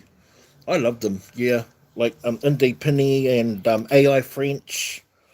There are so many of them too. There are so many of them. I would say that they outnumber American dumpster diving channels. English speaking dumpster diving channels. The Filipinos easily, and the Spanish speaking. The Spanish speaking channels. There's so many of them. Yeah, I think that's super cool. And they're everywhere in the world. There's a Filipino lady in well, actually she's Thai, and she dumpster dives in Finland. And there's a guy in Russia. He's really young. He's really young, and he's got like 3 million followers in YouTube, and he does dumpster diving during the day, and then he does boxing during the night. There's like two totally contrasting careers, just during the daytime a mild-mannered dumpster diver, but at night he is a street fighting women superhero.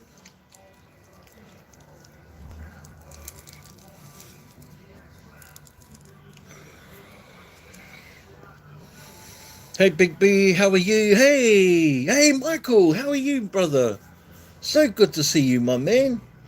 How are you, my bro?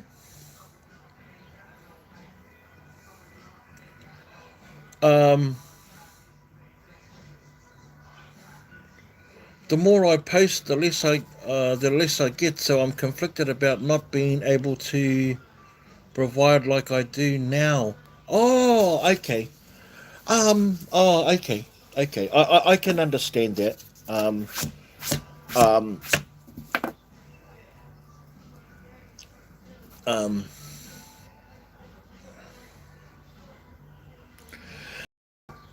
Look, as long as you're happy with what you're doing, dumpster witch, that's all that really matters.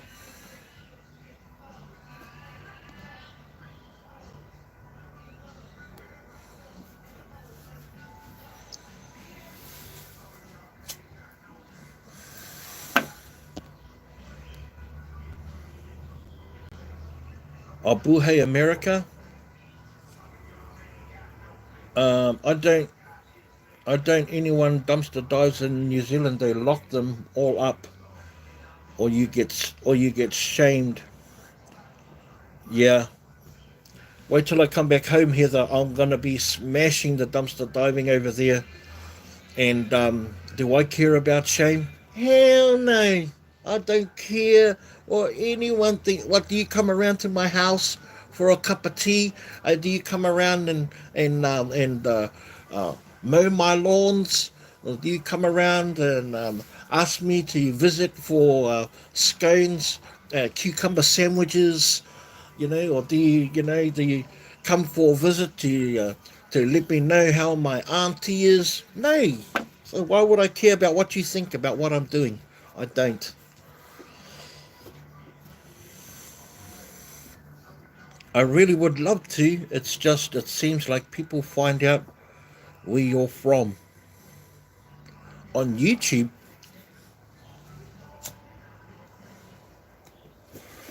They'll find out where you're from. If you've got a driver's license, you're subject to public records. If you've got a car registered, everyone, wherever you drive, and it can see plainly your car registration number and you're subject to public records. If people really want to find you, they will find you. If they really, really wanted to. Just saying. It's not a scary thing. It's a reality thing, and that the government has made it that way. So, so that you're easily accessible, unless you go totally off the grid. You know. But if you've ever had a bill, if you've ever had a credit card, if you've ever had a bank account, if you've ever had a letter written to you or sent an email, you're traceable. So but if you've got nothing to hide and you're okay with that kind of privacy, then you should be able to live life pretty freely. And I don't care if people are watching me, because I've got nothing for them to see or hear. I can't imagine anyone rushing through my door because they heard me on a live cast in YouTube or Facebook that said I'm not a royalist. You know what I mean? So I just imagine we just try and go through life being as respectful as we can. So then we don't have to worry about what you know that we not drop ourselves in the shit.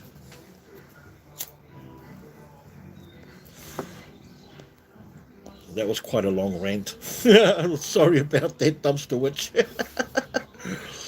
But it's totally up to you. It's totally up to you. I want everyone to be safe in their own existence. Some folks are ugly and make it their mission to, someone on YouTube. They do. You do have to develop a thick skin, but I mean, no thicker than having one on Facebook. They're the same kind of trolls. They're just a different age group. Yeah, yeah. Big Brother's always watching. That's it. That's it. Dumpster witch. Sorry, Mama's is making gravy. Oh, all goods.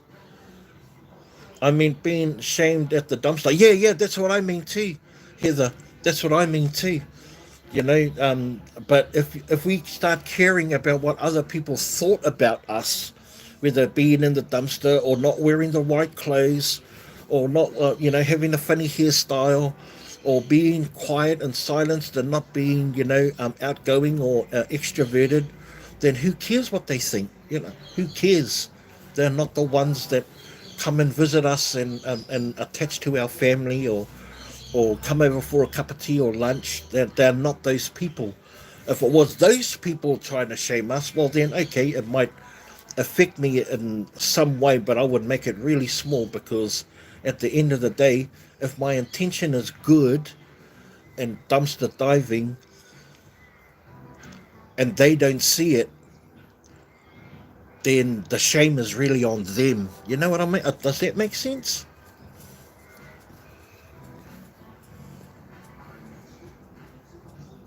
Two box fans. Hey, Kirihi. Kia ora kirihi. Ngai te rangi, gee, ai, hai mona.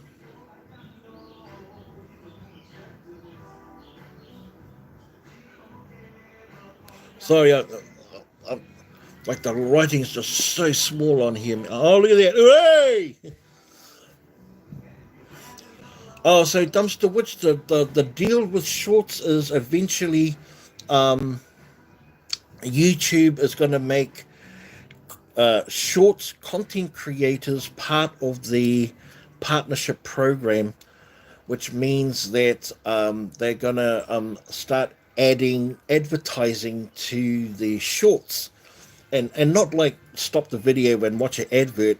They're going to put little placards on the side that you can X out of or go to, and through the duration, because the shorts are only a minute long, but they're going to monetize it.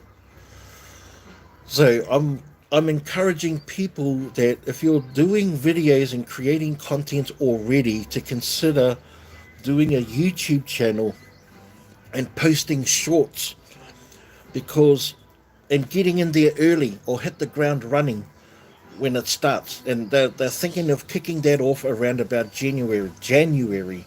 And if you're American based, it's going to benefit you even more, even better.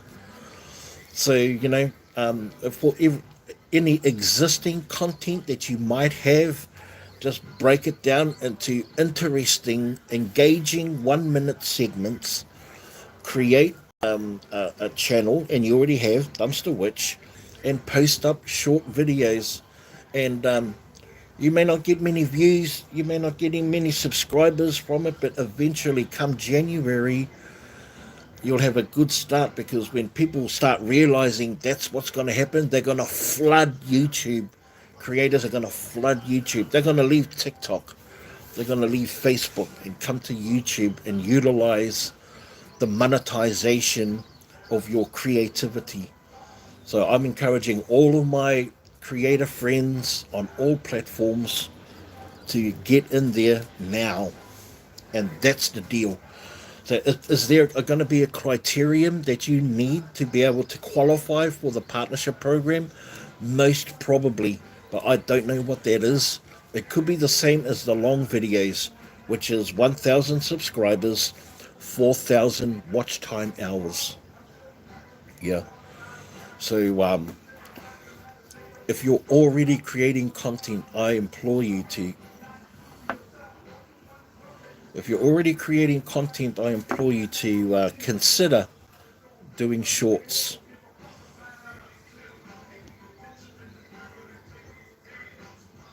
What's up, House Cuzzies in WA? They're good. They're good. Yes, I think I'm just worried that my area will dry up. It's always a worry for us all, at Dumpster Witch, and I'm sure that even if that's the case, that we just might have to stretch a little further out to, even if it wasn't for content, just to to help our own selves. Did I see Phyllis? Phyllis, I did. Phyllis just finished making homemade greasy. I should start making more shorts too. Just take music out, cause TikTok lets you, but not YouTube. Yeah, that's true. That's so true. Yeah, and you should just start downloading the stuff that you already put up. It doesn't matter what the content is, as long as it's,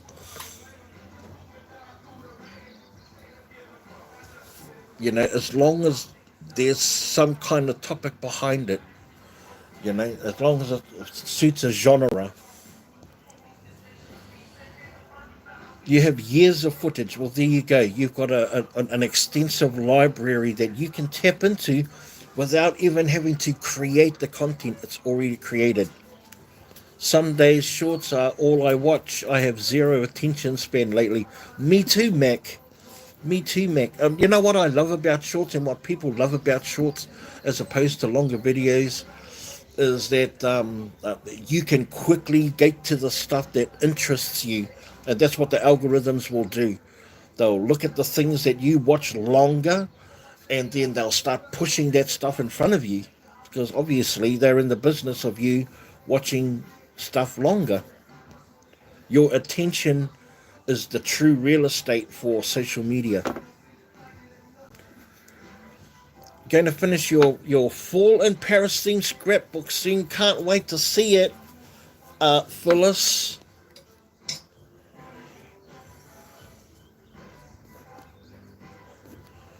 So, guys, my battery is on 15%, which means I don't have a lot of time left. But for whatever time we have, I'm going to spend it with you guys, because that's how much I love you. And if by chance this like phone just like cuts out, and you're wondering, huh, where's Big B gone? You have been pre-warned.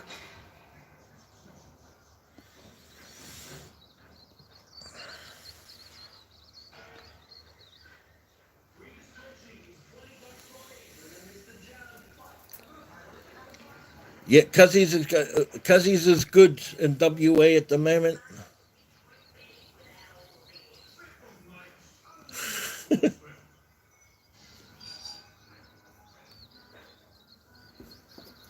Dinner done. Take care. Okay, take care, Renee.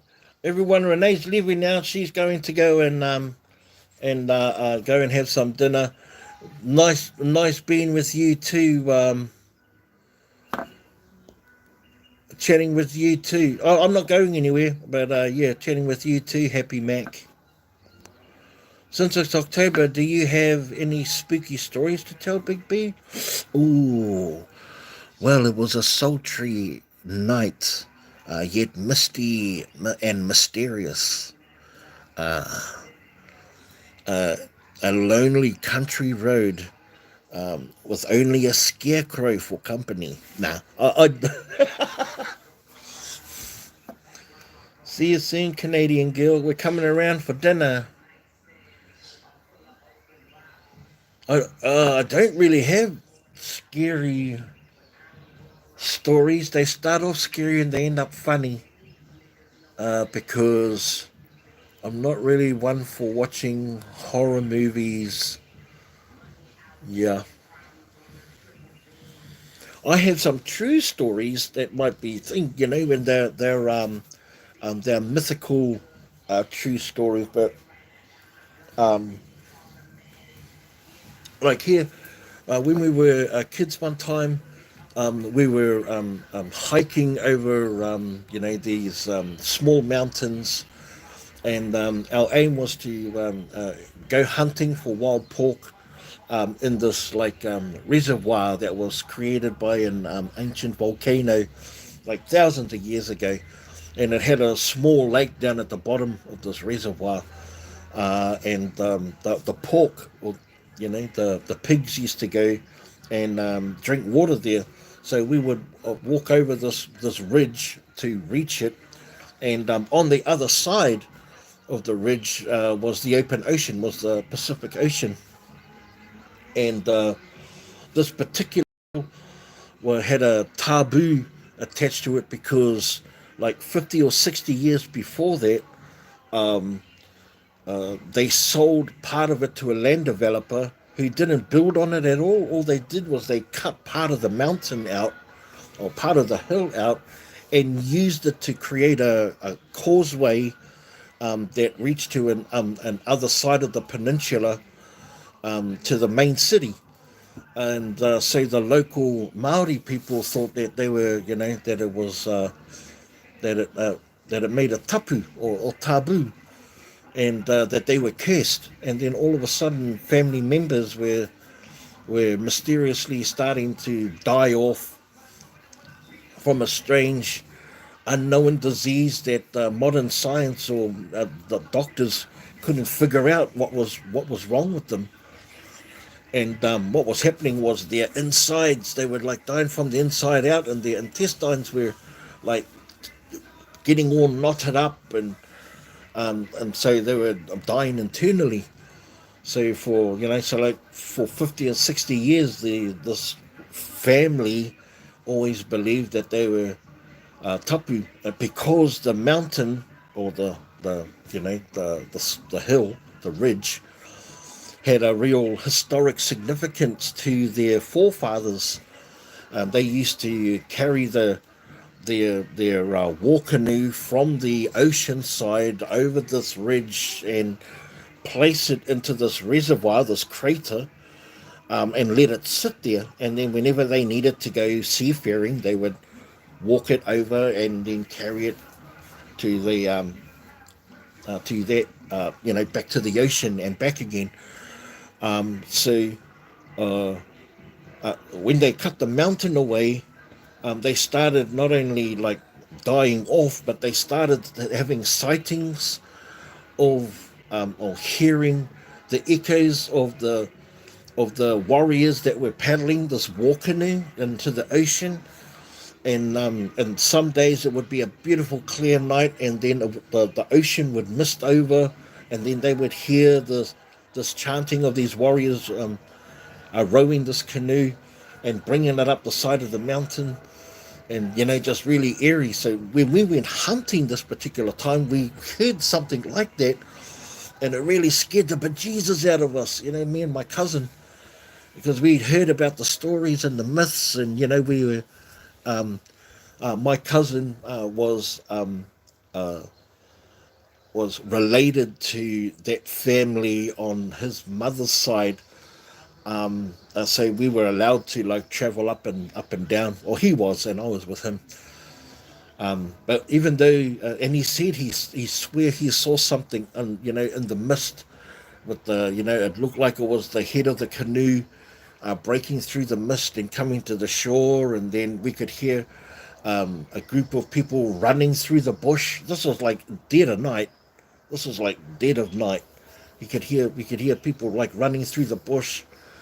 Yeah, it was like super spooky, man. Yeah, I never forget that. Yeah.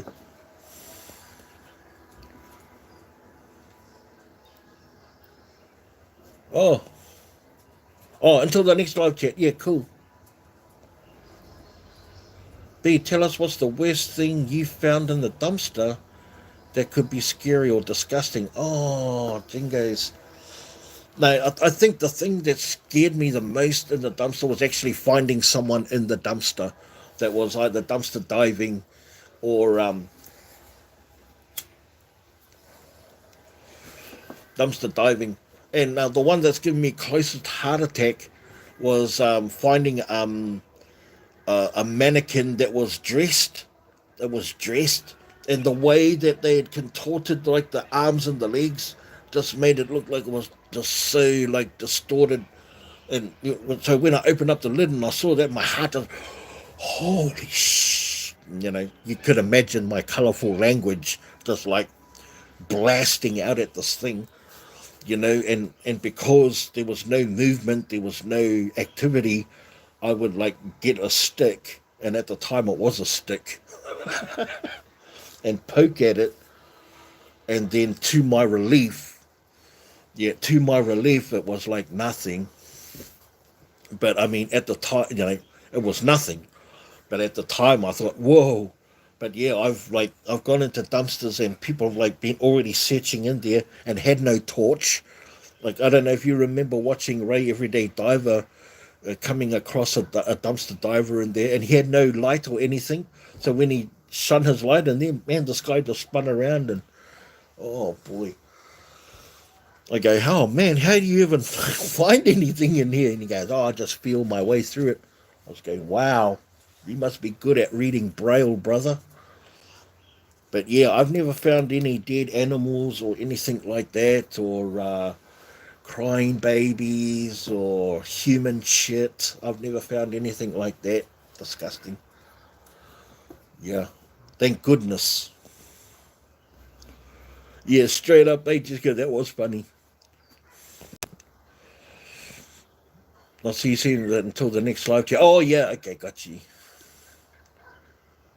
Hey, Dirty Long. Hey, Carrie, how are you? I fell asleep while you were cooking, listening to the live. Can you please do more react videos? I found some great divers to watch through that. Love your work, Big B. Absolutely, Carrie, I can do that. I can absolutely do that. I just didn't think that people were liking the reaction videos, to be honest. And I really enjoy doing them, and because I really enjoy showing what really catches my eye with the reaction videos. And it may seem that I like go to the favorites, but I like showing some of the obscure. Like I've got a whole stack of videos that I can unload, reaction videos. But yeah, I just didn't think anyone liked them, to be honest.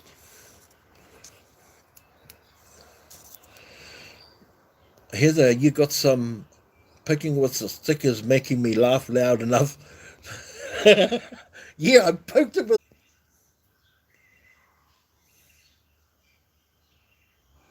round and round. Yeah, I know. Yeah,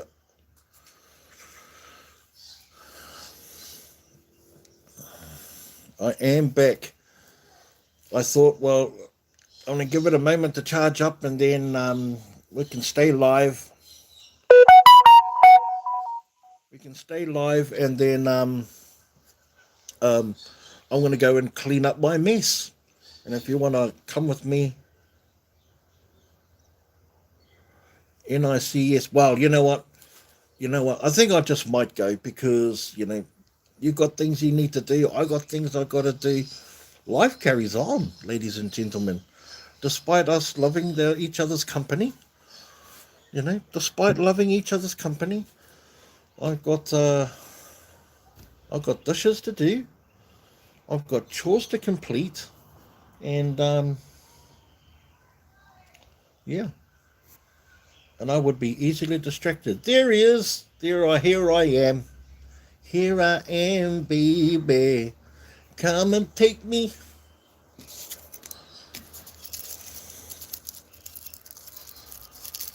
It's back. Hey, doggone, how are you? How are you? Yeah, I did give you guys forewarning about me. My phone dying. I should have known better. Like watching your videos. Can't wait for the next one. I have. I've only just dropped one last night, so I do have one there ready to go already. Ready to go, Michael. I'm not too sure if anyone's seen it. It's been up for a few hours. But the next one will be dropping in the next day or two. So I'm really super excited to do that. I've got some. It's pretty plain, to be honest. It's pretty plain. I really want to extend on my videos and show some different points of view and different perspectives. With the camera work and sort of make it more engaging and exciting and interesting. And and I'd like to be more creative with my videos, because if the truth be known, all dumpster diving videos look the same. It's all us just rummaging through the rubbish, and there's no real, I hate to say it, but I mean, there is an element of truth of what I say. They all look pretty much the same, They're a cookie cutout of each other.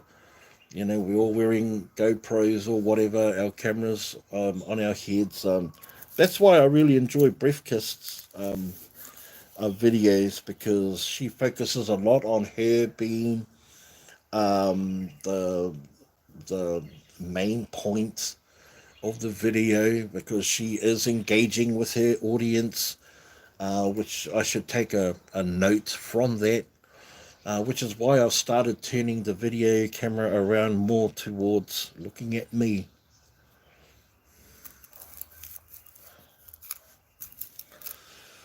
Yeah, not to be vain or anything like that. Not at all.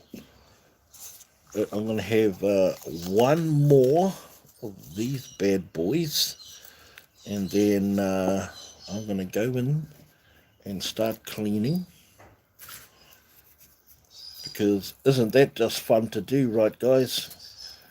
Yay! People that woke up in the morning says, "Yay, let's clean the house," said no one ever.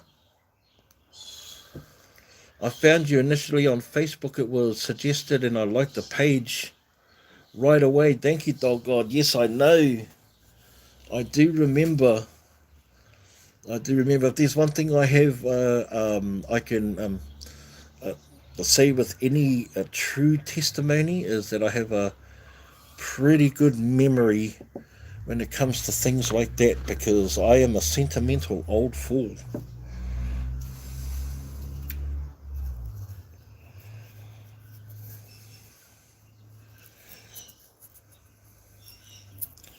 When is it your guys' birthdays? My birthday is in January the 22nd, and I'll turn 53. Yeah, 53. I am well and truly in the 50 pluses. My sister, my youngest baby sister, her birthday is later on this month, the 22nd of October, and she'll be 51.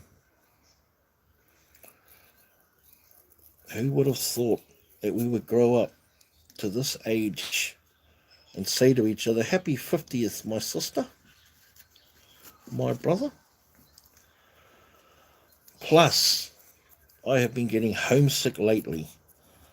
So me and my darling have been talking about going back home to New Zealand. 3rd of August, so you've just had a birthday not that long ago. Oh God. Nice.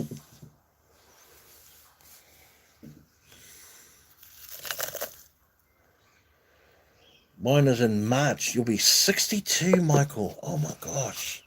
Still a spring chicken. We're all still spring chickens.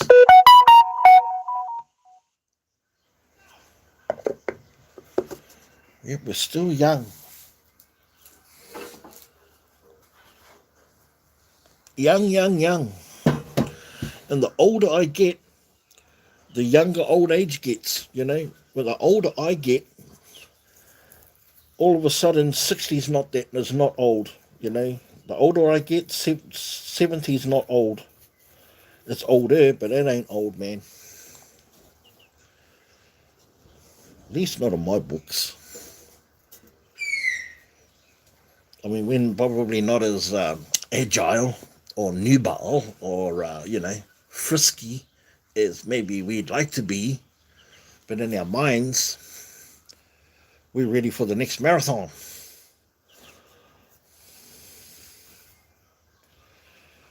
Yep, so what I'm going to do is I'm just going to have one more of these, and then, then I'll probably pull the pin on the live without the little round circle going around and round.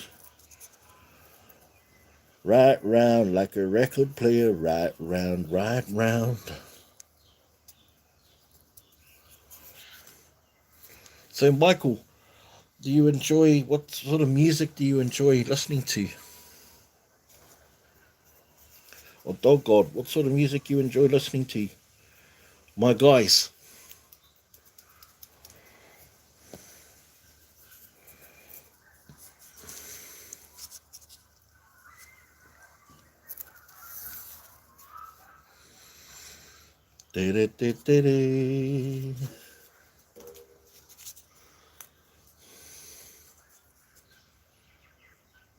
Oh, hard metal.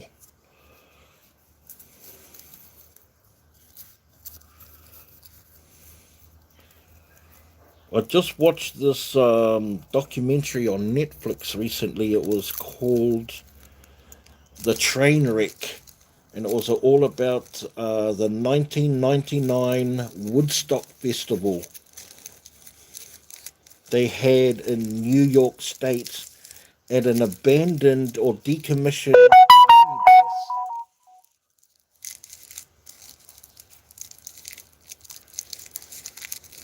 the 1999 Woodstock Festival they had at a decommissioned army base, and crazy, a lot of metal in there. Are you talking about old school metal like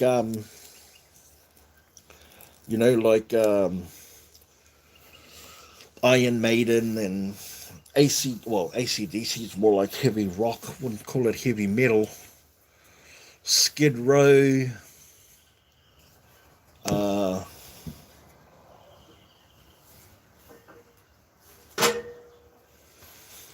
Uh, Deep Purple. Yes, I would say that's heavy metal. Judas Priest. Yeah, old school, but new stuff more so. Oh, okay. Oh, you play guitar? Nice. Kerry, good old R&B and rap. Still has your heart. Love 80s, baby. Yeah. Was 40 on the 30th of August. Oh, happy belated birthday to you, Carrie. Yeah, maybe, but the bad thing is that my dad passed away at the age of 54 and my brother passed away at 51. Oh, they were young and the music is old rock and country. Oh, that's so. Yeah, I think once you've surpassed the age of, your parents' passing, that, they were probably going to be in for a good innings. Um, my dad passed away at 64 from a massive heart attack, and I'm a big boy too. He was a big boy. So, need to start making some changes. There's time. Yeah, I'm old school R&B too. I like Aretha Franklin, Tina Turner, uh, Prince. Your mum passed away at 83. Yes, I'm at home now. Doc. Yeah, I'm at home. I just finished cooking like this mad ass breakfast. Had a munch and come out for a quick smoko break. And then I'm gonna go in and start cleaning the house. Your mum passed away at 83. Wow. My mum passed away at 60. She had a brain aneurysm. It was all based around lifestyle for my parents. They were heavy smokers and heavy drinkers. Yeah, heavy drinkers. You could say alcoholic, really. Is that something to say about your parents on social media? You know, it's the truth. It's the truth. And, my siblings fell into that lifestyle too of alcoholism and drug addiction, just addiction in general,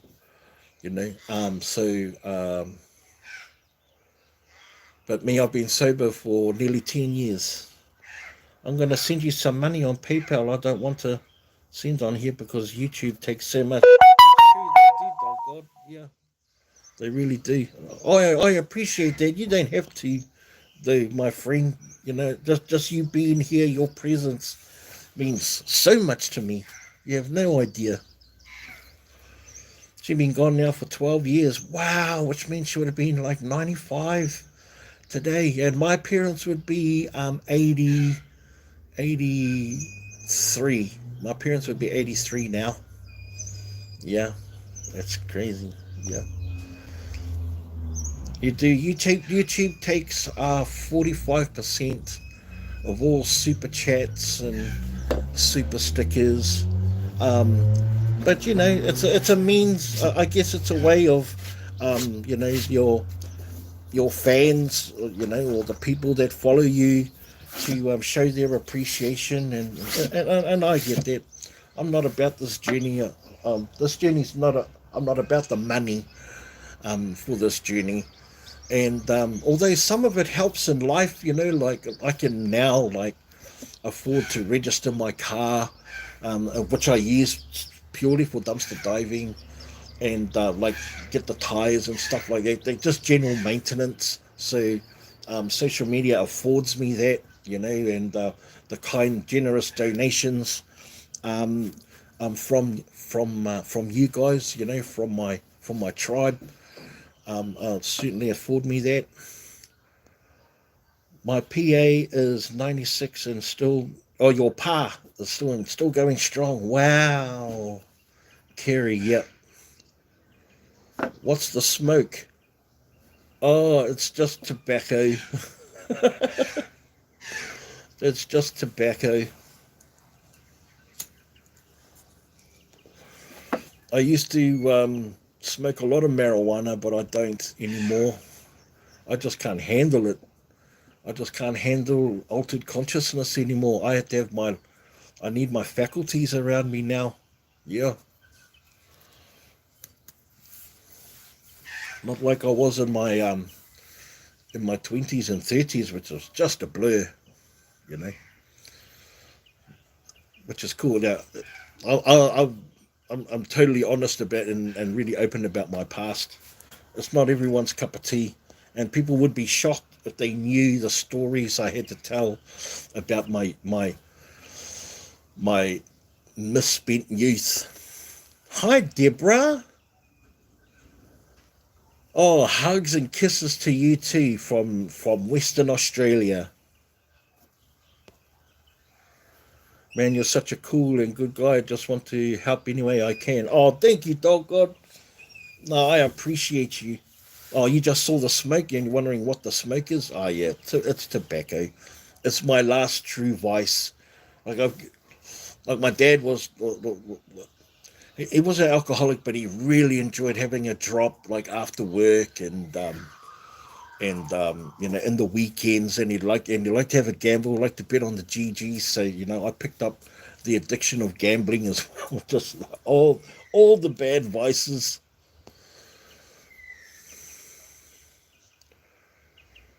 No, I just was, mate.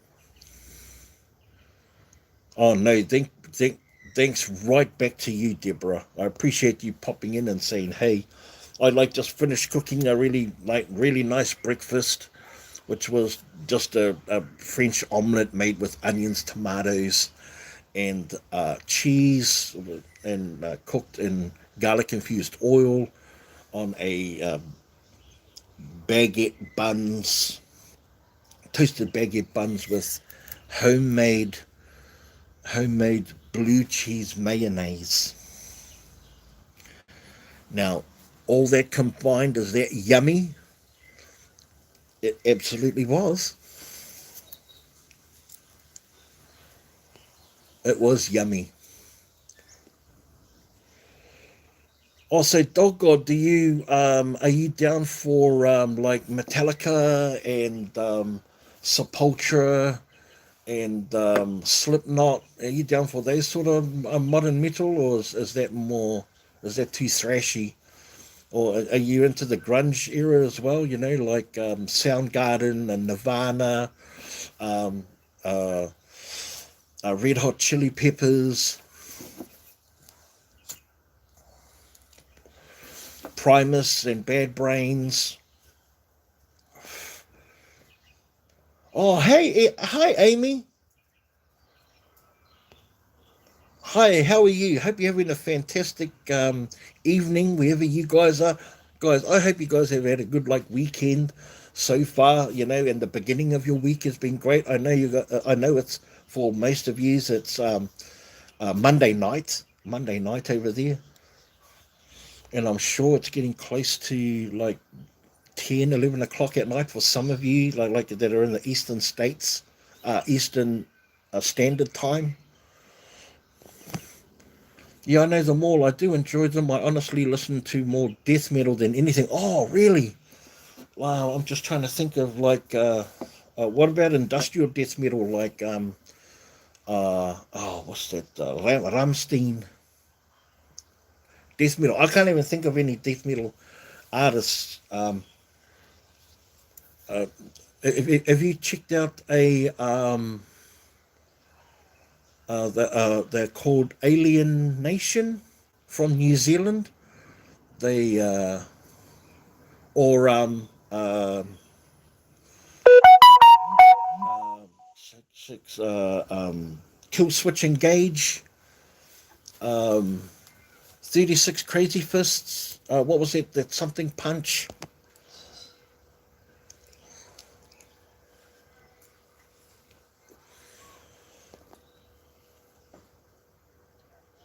More like you like an AC/DC, Kiss, Black Sabbath, and Southern music.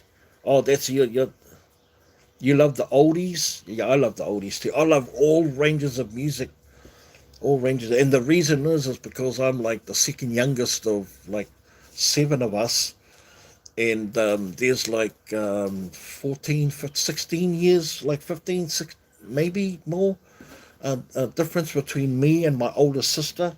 So like passing by their bedrooms each day, or each of their bedrooms was like passing a different era of music. Amy, you went dumpster diving the other day. How did you go?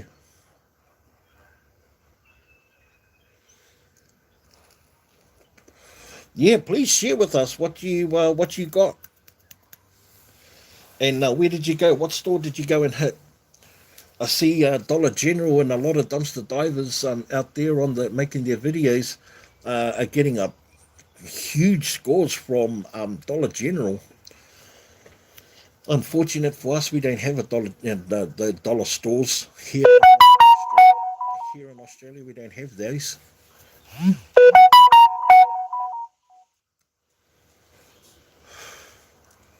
So yeah,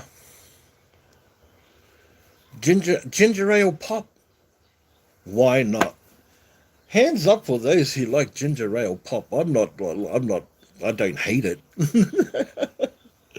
In fact, they've got a brand over here called Bundaberg Ginger Beer. It is so nice, guys. It's so nice. Probably one of the few ginger ale or ginger beer type drinks that I really I like. But I've been off the soda pop for a little bit now.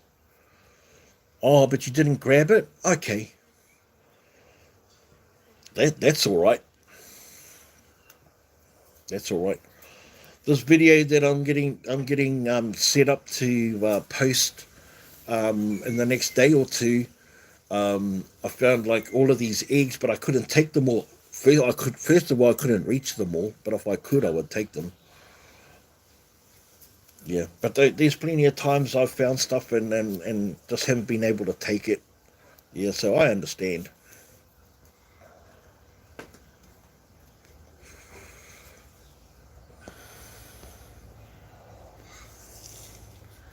But thanks for sharing that with us. Whereabouts did you go? What store did you go to? Ginger ales in the store. They surprisingly were really good. Oh, really? That's cool. That's good. Yeah, I don't like it too gingery. It really messes with my really messes with um my my reflux. Yeah, I am a fan, but only certain brands. And I know that sounds kind of like prissy, going behind CVS and Family Dollar. Oh yeah, very popular stores. I love to see watching videos of the CVS stores. Yeah, such a wide variety of food and healthcare products, and man, I've seen them throw away toothpaste and shampoos and just so much stuff. Yeah, so much. It's actually really mind-boggling the kind of variety of retail and food chain stores you guys have in the United States. I don't know if you guys realize, but Australia as a island and a continent is almost the same size widthwise as the Central United States. Yet there's only 25 million people here. There was a lot of eggs you got. Yes, they were so high now in the grocery stores. 18 count is $3.49 American. which I imagine, which the conversion would make that about $6 for an 18 pack. That's pretty much what they cost here too. It's really expensive. Yeah, and I find eggs a lot, and which is good because I love eggs. I love eggs. I would have kept at least half of what I found because we go through eggs a lot, and because my wife enjoys baking too. Um, but the rest we donate because I just know how much of an expensive, and for some families eggs are a luxury. Crazy, right? Eggs are a luxury. Before they were just like a staple part of anybody's normal grocery shopping. Now they're becoming a luxury.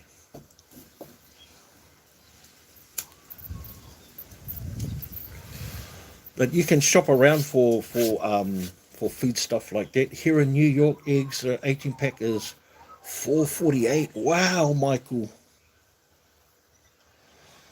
that's all that there was there. And boxes. Yeah, yeah, I got you.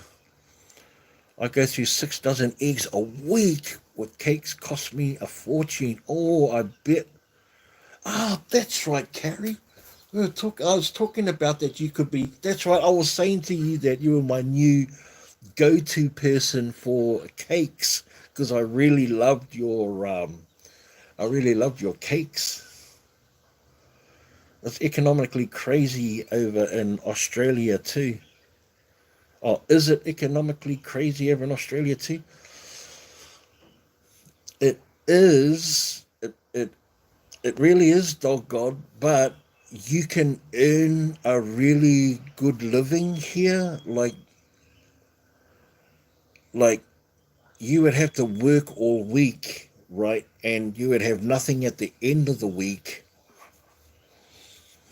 but you could live comfortably in a house and you could have things, and you would have enough to go out and eat maybe once a week, and you would have food in your cupboard and your bills would be paid. So you could live quite comfortably if you were even just working in the kitchens here, because the pay rate here is really, really good. It's really good. And plus, especially in Western Australia where I live, where the greatest economy is the mining, is mining. Butter cheapers are $6 per kilo. Wow. I go through like 6 to 14 of them a week.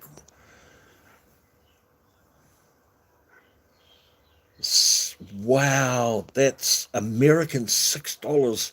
That's close to like $9 a 500 gram. Wow, that's a pound of butter, right? Wow, that's crazy. That is expensive. Yeah, butter is, I mean, it's not cheap, but I mean, it's cheaper than that. Yeah, we pay $6, so that's like $3 American for our butter. Yeah, it's crazy. So yeah, the economy isn't so bad here. You can earn a good living and live quite comfortably, but you wouldn't be able to save any money. Oh, you're in Victoria. Oh, shucks. Oh, you're in Victoria. I don't know why I thought you were in America, but I do remember us having a slight conversation about the cakes, your cakes. Oh God, have you heard of a guy named Cavi over there? He does some awesome fishing videos. No, not that particular name. Doesn't ring any bells. Hey, Belle. Hello, Southern Belle. How are you? How are you, darling? Um, Makes me want to slap people when they whinge about cake prices here. Or Willem Powerfish. Willem Powerfish, I have heard. Yes. Long time no see. I've missed you too, Belle. Always, always a super pleasure to see your name pop up in the comments, my dearest friend. No, but I do watch a lot of fishing videos. If you want to see some good fishing videos, dog God, I would check out uh, Big Fish Fishing from New Zealand. That that duo is like the craziest guys, but he has got so much knowledge around the Bay of Plenty.